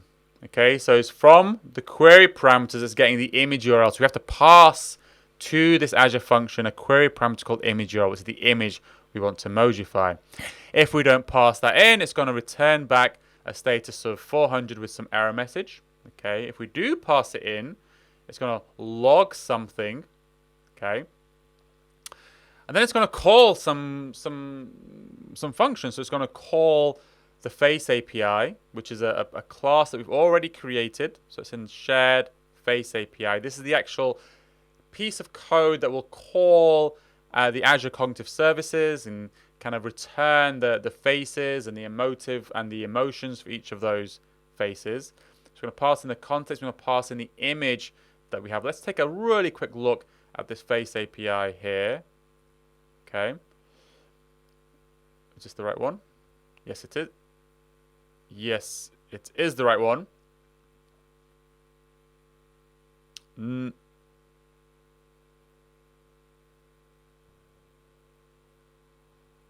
we go. Sorry. Yeah, there it is. So we call get faces, and we kind of get the image, we turn it into a body by stringifying it. Then we call the face API that we have. Now it's using some kind of like special case code that we have, because sometimes it times out and we need to call it again. So it kind of has like kind of it checks if the response is okay, and if the response is okay, then everything's great. If it's not okay, then it kind of might try recalling the face API, because essentially what we have is you have a throttling behavior on the face API if you are using the free version of it. So obviously, because we're trying to use it a lot, you might get hit by that throttling. So to kind of help save that problem, I have a timeout of I think 30 seconds actually. So if you do get hit by the throttle, it will just wait 30 seconds and call again. And you know you've been hit by the throttle if the response status is 429. That's just some code. You don't really need to know that in any detail. If you are trying to build your own application, feel free to copy and paste this to kind of leverage it. But it's just kind of doing some throttling, handling of some throttling behavior there. So anyway, we then call the face API. We then get that array of faces. Remember that array of faces. We then get all of the scores. Okay, we turn that into an emotive point. Remember the emotive point that we had before with all the emotions? We grab that. We turn that into a emotive point. We get the rectangle of the face, and then we create that face object. Remember we spoke about earlier on, we create a face object. We add that to an array, and that's what gets returned to us here. Okay, that's the faces. And then for now, all that's going to happen is it's basically just going to return, hopefully just return to us information about the faces that we pass in.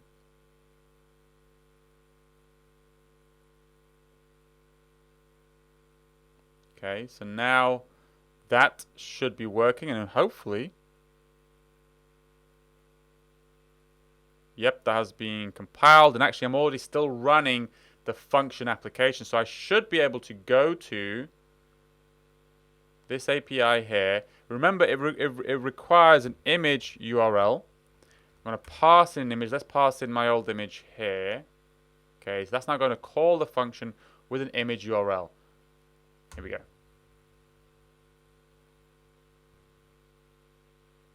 I have my face API, we do it undefined, only absolute use for it. So it can't find the face API key. Let's figure out what's going on. I probably actually need to restart my func host application. Let's see if this is the solution.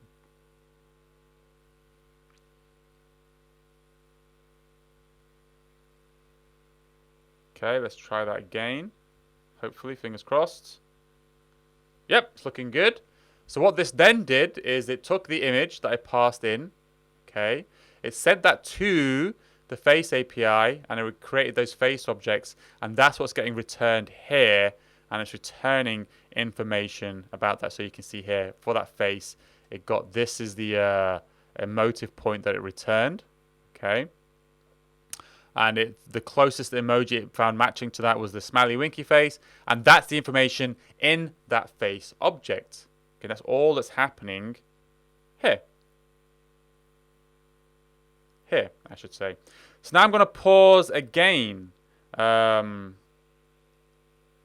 so now what I want you to do is I want you to try that out yourself. Try and get it working with the face API, and try and get it so it prints out for you information about an image that you pass in. That's your task now in this section in this lecture.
Is my mic on now? Excellent. Just follow through the instructions until here.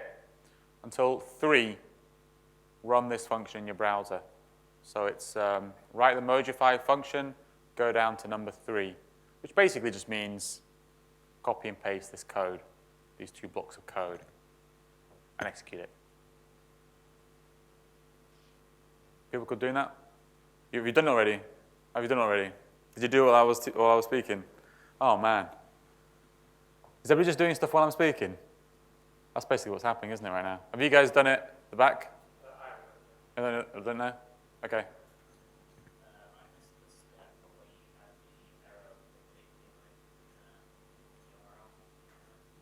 Oh, the face API. Sorry, the error with the... Oh. Oh, yeah, kill it, start again. It's like the IT crowd, yeah.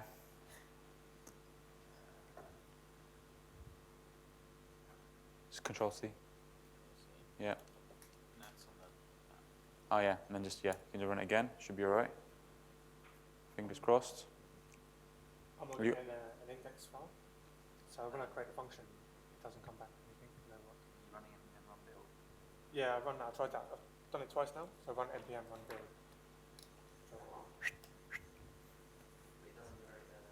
It looks like the actual function project or something. You create function project first?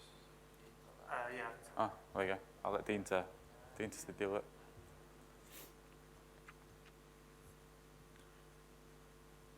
Everybody else all right? You look good. I think you all look good. You look good? Oh, really? What's it saying? What are you sending it? Well, it was a picture of a boxing actually. Oh, boxing. Yeah, but What did it say? Regardless, though, it just says, "Are you getting this as well?" Oh, you forgot the question mark. Oh, thank you. Sorry.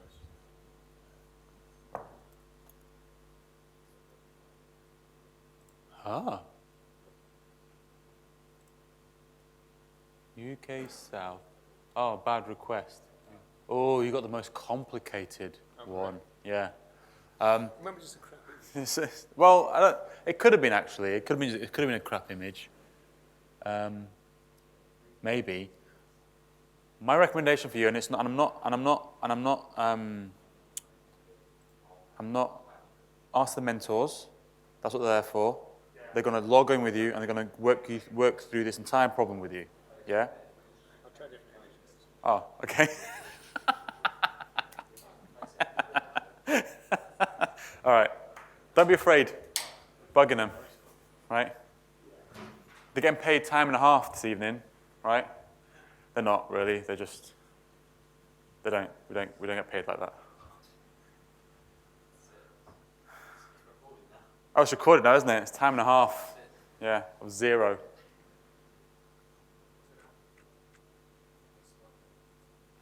All right. Okay, it's 8:30. I got to move on. We will actually finish this. It doesn't sound like we'll finish this, but we are actually going to finish this. I think. Maybe not. We'll see.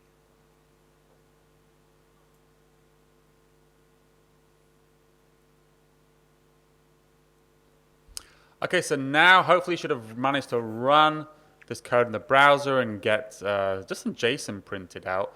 Let's now kind of pull it all together and actually create an image which is returned to in kind of the browser itself. So we're kind of now on, I don't know how to call it, the write the Mojify image function, and we're now on section kind of 4 of that function. Again, we're just going to take some code. 1 second.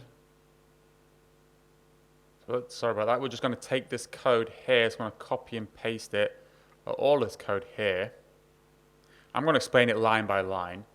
I'm going to paste it in where this to-do is here. I'm going to paste it all there in that to-do. Here we go. Excellent. Excellent, excellent, excellent. So what is this doing now? Okay, so what this create mojified image does is you pass it the image. Remember, this is the image you're passing in that you want it mojified. We use a package called GIMP. Which is the It's just kind of a library that allows you to manipulate images inside JavaScript, specifically inside Node. It's pretty useful. It's very, very cool. And what we're going to do is we're going to load up the image using GIMP into kind of something we call the source image. And then we kind of create a copy of it. And then what we're doing is we're passing in a bunch of faces. Remember, that's an array of the rectangles and also the emotions and the emotive and the emojis that you want to kind of replace on that rectangle. And so we're going to loop through there. We're going to get the actual emoji. We're going to get the height, the width, the actual position of each face on the page.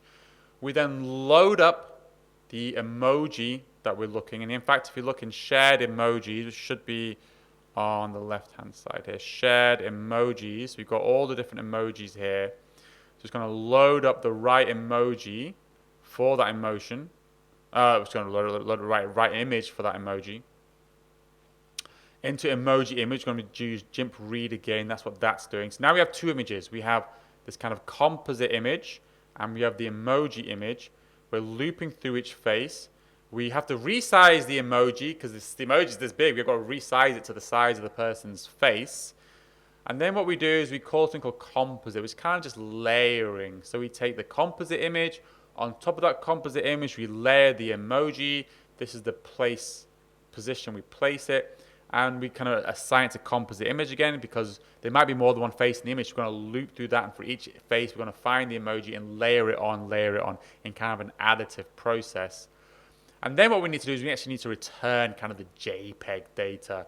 And for that, we use kind of this function called getBuffer async, which will return for us the composite image data itself, kind of the raw data. And that's what this kind of create mojified image does, right? That's what it does for us. So, it looks kind of a lot of code, but now I've explained it, it should be hopefully be a little bit easier to understand. Again, you can replace anything. You don't just have to use emojis. You can use anything you want with this application, and I recommend you have a little bit of fun with it.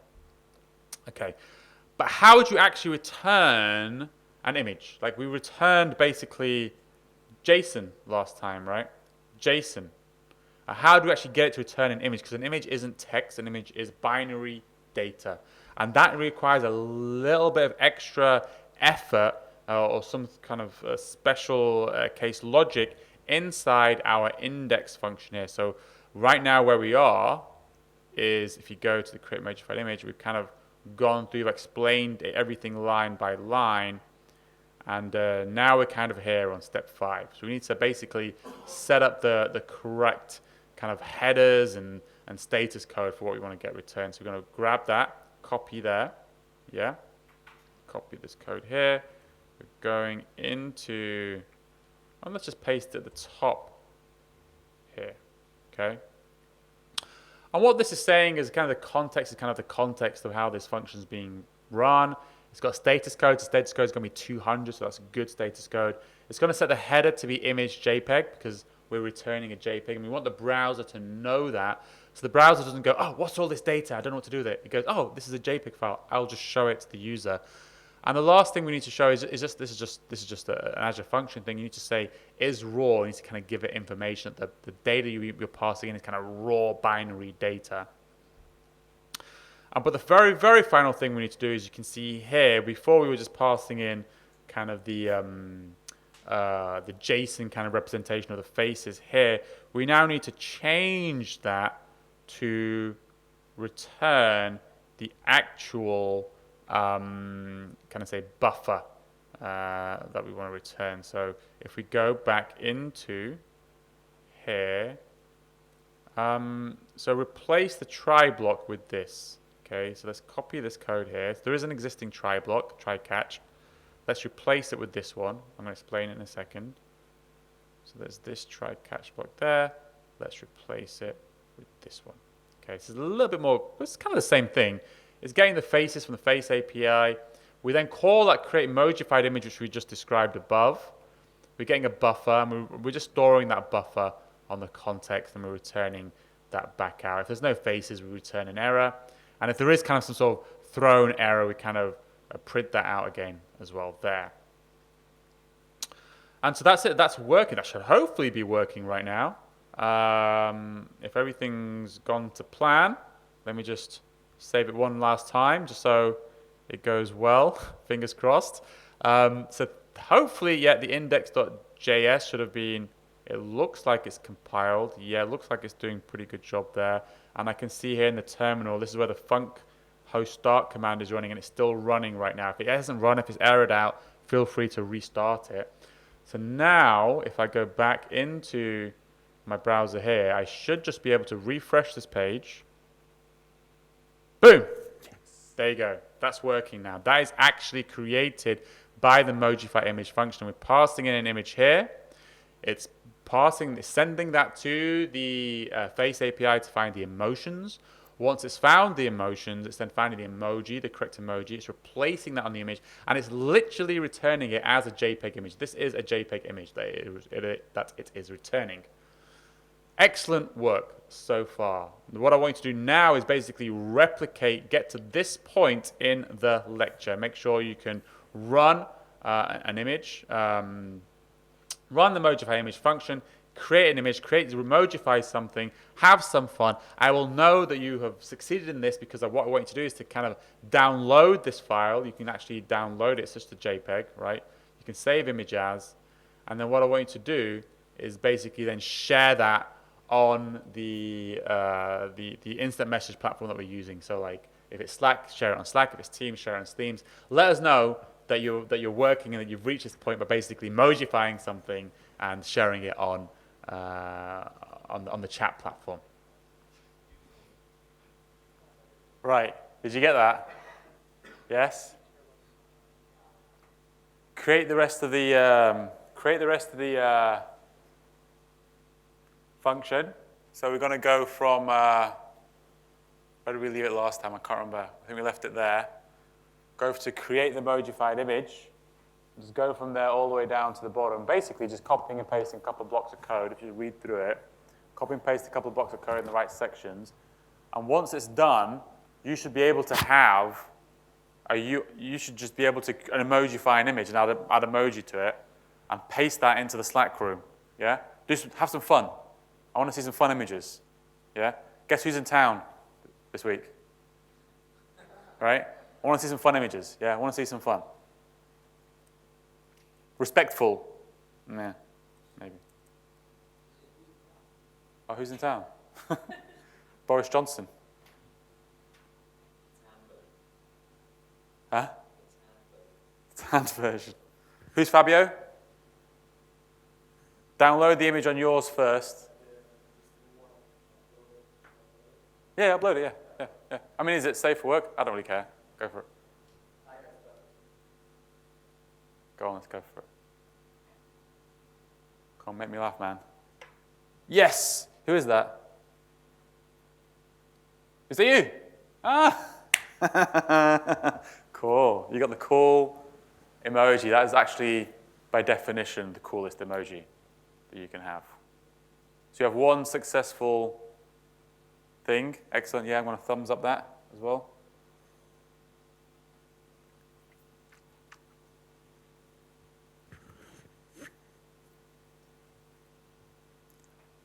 Yes! Peter Field. Who's Peter Field? Nice one. But this is just you, right? Let's get imaginative. Come on. Let's get out there. If you need any help, put your hands up. Or help. Yeah, come on.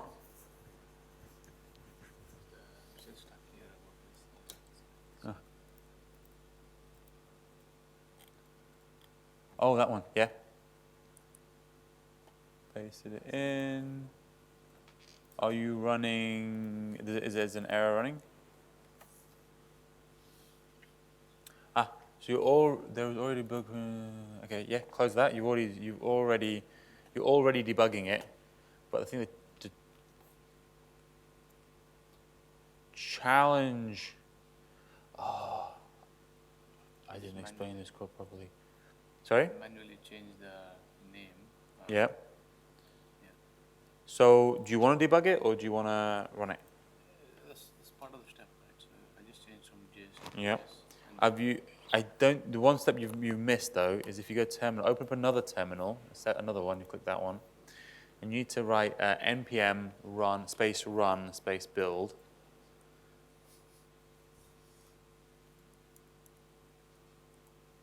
Yep. If you see here, what's going to happen? Hopefully, fingers crossed, is you're going to get an error. No, you're not going to get an error. Why are you getting an error? Missing script build. Oh, are you in the right folder? If you, because you're not running the same. Because you're on Windows, yeah, using a different one. So I think you need to go into your folder, go into the folder where you actually downloaded it, where you actually MSLN Mojify or something.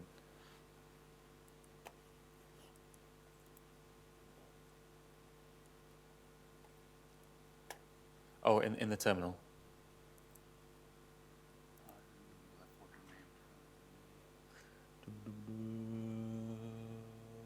This Yeah. Oh, did you download it into Moo? Yeah.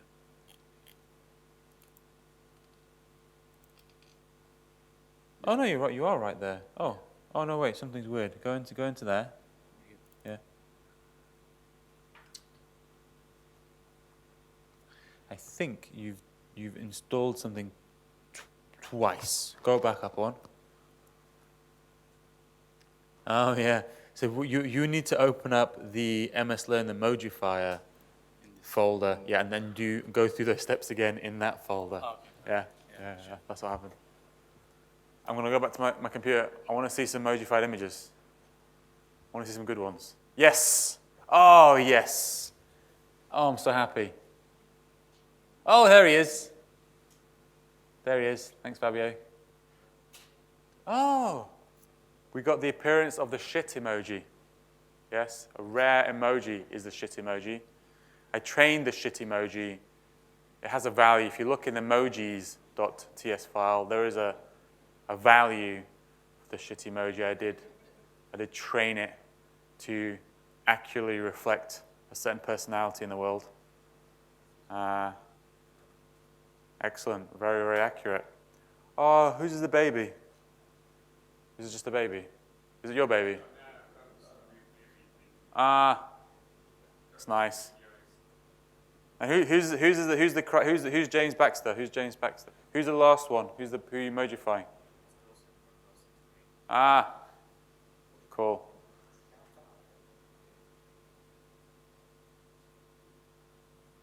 Man, endless hours of fun. Hours. Minutes, maybe, actually. Moments of fun.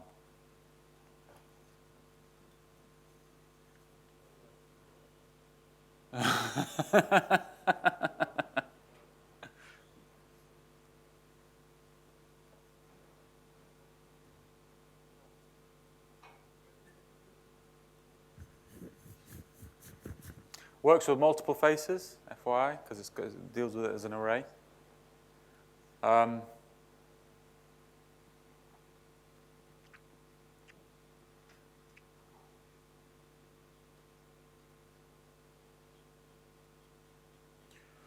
right, I think, though, for some reason, I've taken a lot longer to go through this workshop than I would have normally. So with only 10 minutes to go, we don't have enough time to go to the deploying. Who here created an Azure account? Okay, we're going to deploy to Azure, right? We're going to go to that stage. I don't know. We'll do it. We'll do it. We'll just go and do it. I won't go. The actual connecting up to Slack is actually it's very, very easy. Once you've deployed it, all you've got to do, and I'll point you to the docs on this page. It's just setting up some 4 fields in a form, and you've got everything set up on Slack. But to get everything deployed, let's try and get that as a good endpoint. Because once it's deployed, you can then post your images anywhere. So you've got your own Mojify, and you can post it. You can post it on Facebook and Slack, or not Slack, Twitter, whatever. So let's do that. Which means I'm going to play this video. which I'm skipping forward a couple of steps, so I apologize. Okay, so now we're on the very interesting part, which is to deploy to Azure. So everything so far we've been running locally on our computer, but in order to be able to integrate with Slack on your own Slack instance, you need to have all of your code running in the cloud somewhere, and that's why we now need to deploy to Azure. Now, this is the point where you do need what's called an Azure subscription, so kind of an account on Azure. And you can get a free subscription. Excuse me. You can get a free subscription. That's the recommended way I would recommend going for it. You can also try kind of signing in to activate a sandbox here. And what you can do with the MS Learn module is it does give you a kind of a 3 or 4 hour window of an active Azure subscription, so you can try things out without needing to give a credit card. If you sign up to Azure, we have a very, very generous free tier. The free tier lasts for a year. You can do a lot with it. It even comes with about $300, I believe, worth of credits. You do need to provide kind of a bunch of information and sign up and provide a credit card.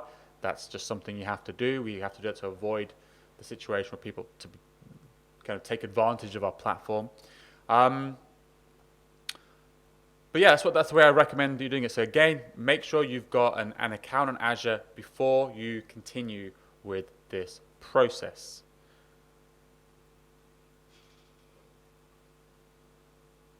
So how easy it is, you go to azure.microsoft.com/free, and then you can just kind of start for free here. And I'll just start you through the sign up process. So again, I recommend you kind of go through that process and yeah, go for it.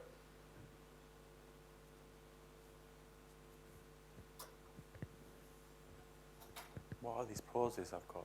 What am I doing? Okay. So you've created that, you should have an Azure subscription or an account on Azure.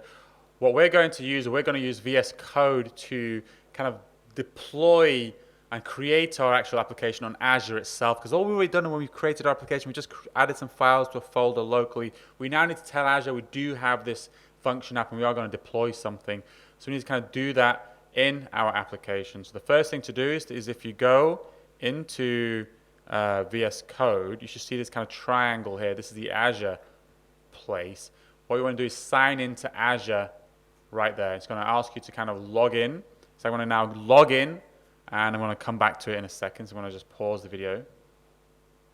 And once you're all signed in and everything, you should see this page. You should all signed in. You can close it. So I'm going to close that. I'm going back into Visual Studio Code. And here, what hopefully you should see is all of your different subscriptions. It's probably going to look very, very different to you. I have quite a lot of subscriptions. I work at Microsoft, so you should expect that. But there should at least be one here for you. And this is kind of where all of your stuff is going to get, kind of an account where all this stuff is going to get published. So as long as that's there, everything's working, and the rest of this app and the rest of this kind of section is going to work for you, basically. So next thing we want to do is we're going to create an actual, now it's all logged in, we need to create an actual function or deploy a function app to Azure. So we're going to go in here, everything's just as we want it. So we're going to do Azure, functions, deploy to function app. That's what you want to do. It's going to ask you to pick a subscription. This is my subscription. You're going to have different subscriptions. You're probably only going to have one subscription if this is your first time. Just click that subscription. It's going to ask you to kind of, do you want to update other ones? Look at those names. Or you want to create a new function app in Azure. You want to create a new function app in Azure. You want to choose a name that is somehow unique for you. Just give me 1 second.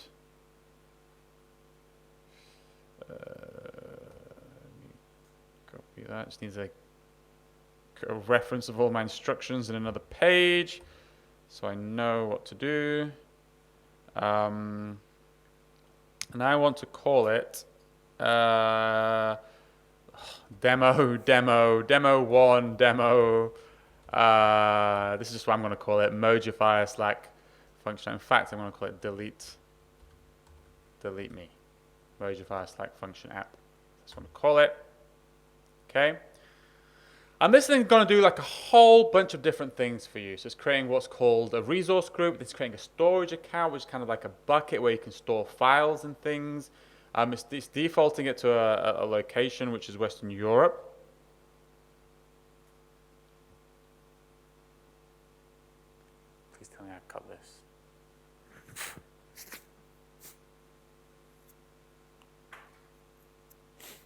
I didn't cut this, did I? Ah, I did. All right, so once it's complete, you should see this kind of little window appear at the bottom. It says deployment to blah, blah, blah is completed. There's a couple of things you can do right now. There's a couple of different buttons here. One really interesting button that you can click is stream logs, which is very, very interesting. So basically what you can start doing is streaming the logs from your remote deployment locally in your VS Code. So when you hit the endpoint remotely, you should basically see it working in VS Code. Let's see that right now. I'm going to click Stream Logs. Yes.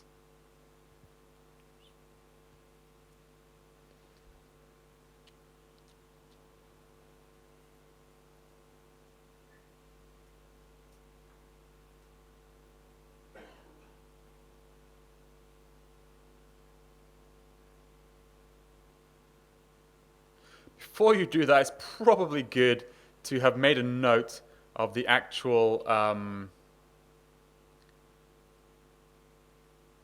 URL it got deployed to. But I remember what it is. So if you go into the code here, if you scroll to the bottom, what it would actually have done is it would have deployed it to, where is it? And yep, it would have deployed it to, this is what the name that you created, .azure website. So we can actually try this out ourselves.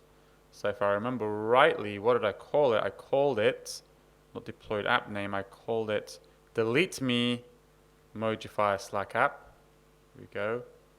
So delete me Mojify Slack app. Slack function app. Yep. Hopefully that works. Excellent. Working. So now this is actually it running in the cloud on Azure.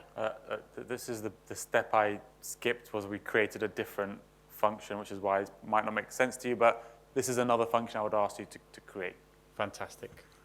So that's that function working, but if the issue is that we haven't quite got the rest of it working, because in order to call the Face API, remember we need those keys that are just in the local settings JSON. We kind of need to push those keys or set those keys into our Azure account somehow, so that in the cloud it knows what our subscription key is and it knows what our URL is. Now, you could do it one at a time. You can go into the portal. You can use a bunch of different methods, but there's actually a really useful VS Code command called Azure Functions Upload Local Settings, which will do that for you. So when we're going to do that, so Azure Functions Upload Local Settings.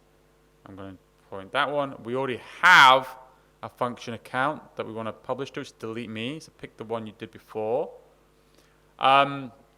Don't overwrite. I recommend, well, unless you know what you're doing, don't overwrite. And that looks good. Excellent. That looks excellent. Yeah.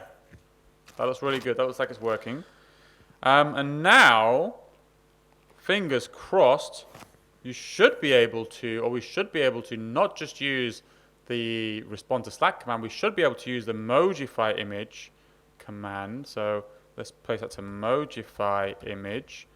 And let's pass in an image URL. And unfortunately, I forgot what mine was. So let me grab that again. My browser closed down by accident. Let's grab what it was. I think it was this one. 1 second. I'm doing stuff off the screen. Ah, here we go. Let's give that a go. Fingers crossed. Tense moment. Everything's tense right now. I'm super tense. Oh, it's so tense. It's very tense. Don't know. Yes! It worked. I always knew that was going to happen. Always. There you go. There it's working. It's working in the cloud, not just local on your computer. You've deployed it to Azure, and you've got something that returns an image that emojifies an image. The Mojifies another image. So you can do lots of fun with that. You can post that to Twitter. You can post it wherever you want. You can add whatever URL to this, and it'll just Mojify that image, and there's your personal Mojify image URL that you can play around with. Excellent. If you wanted to do that, you could just do that. You saw it. You just could deploy it to Azure. Then you have you literally just have it's actually quite a lot of fun. You can just post a link to anybody. You can post it on Slack and just put a URL there of an image and it'll just Mojify it. I think it's quite a lot of fun. I did another one which actually didn't just do that. It didn't Mojify people because the Face API also gives you like the exact locations of like pupils, mouth, nose. I did one which put glasses on people's faces. Okay, I'm not changing the world here, right? But it's a little bit of fun. But you can do a lot of fun stuff with it. I do recommend, again, we don't have enough time today, but I recommend going through it yourself later on. We won't be like online, like checking every moment, but we will still be on that Slack group. So if you do have any questions and you've got issues, you can post onto it. We probably might just take longer to answer you, but we will take longer to answer you. One thing I want to ask you to do before you leave is you're now going to go into the Slack, right? You're all going to go into the Slack channel, like right now, and be very patient while I find something, which is this thing, right? Because guess what we're going to do? Any guesses? Any guesses? Yes. Yeah, you're going to rate me. So please, in the Slack channel, I have pasted oh shit, it's a Google form. Oops. It's a form from another company. Dean, let's just not talk about this. Let's just keep this between us. I can't believe it's actually on my to-do list to turn this into an office form, but I completely forgot to do that. So please, what I'm going to ask you to do is right now on your screens, open this up. I'm going to go through and fill this out together. You can fill it out later, it's okay. We're going to fill it out together. So the first one is how far did you get in this workshop? This is really important. This is what we want to find out with kind of new methods that we're trying out. What the goal is to try and get you as further along in the workshop as possible. So nowhere, checked out code, managed to build it. You set up my computer with all the right stuff. Create a Mojify image in the Face API and managed to run it locally. I think I saw some of you managed to get to that point. Deployed, I doubt it. If you did, congratulations. Post it, let me know. I very much doubt you got to that point because I didn't teach it yet. But if you do get to that, please let me know, fill it in. Did you need help from one of the mentors? Yes or no? It'd be really useful to me to know. If you did, did you manage to get the help from one of the mentors? Did they manage to figure out the problem and get you unblocked? Right? That's a really important question. The videos, I don't know, did it work?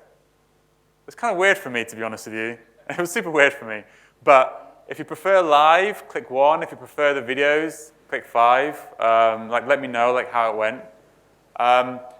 If you use the mentor, rate them. Useless is 1. Oh my god, amazing is 5. Tell me how the workshop was. How was it overall? Did you feel you got what you wanted out of it? Or was it, oh my god, amazing? Would you go to a workshop like this again? That'd be really good to know. If it's other, if you want to give some more flavor, please let me know. I always do this in my feedback. What did you like most about this workshop? And what's the one thing we should change about this workshop? That'd be some really useful information that we can use to kind of help us in the future. I'd really, really, really appreciate it if you just spent a minute filling this out and helping us out, because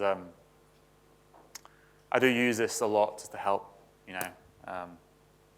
just to understand if I'm doing a good job, right? Thank you very much for your time, and you can all give me a round of applause now. This is where you give me a round of applause. Yes, I got it. Thank you. Cheers.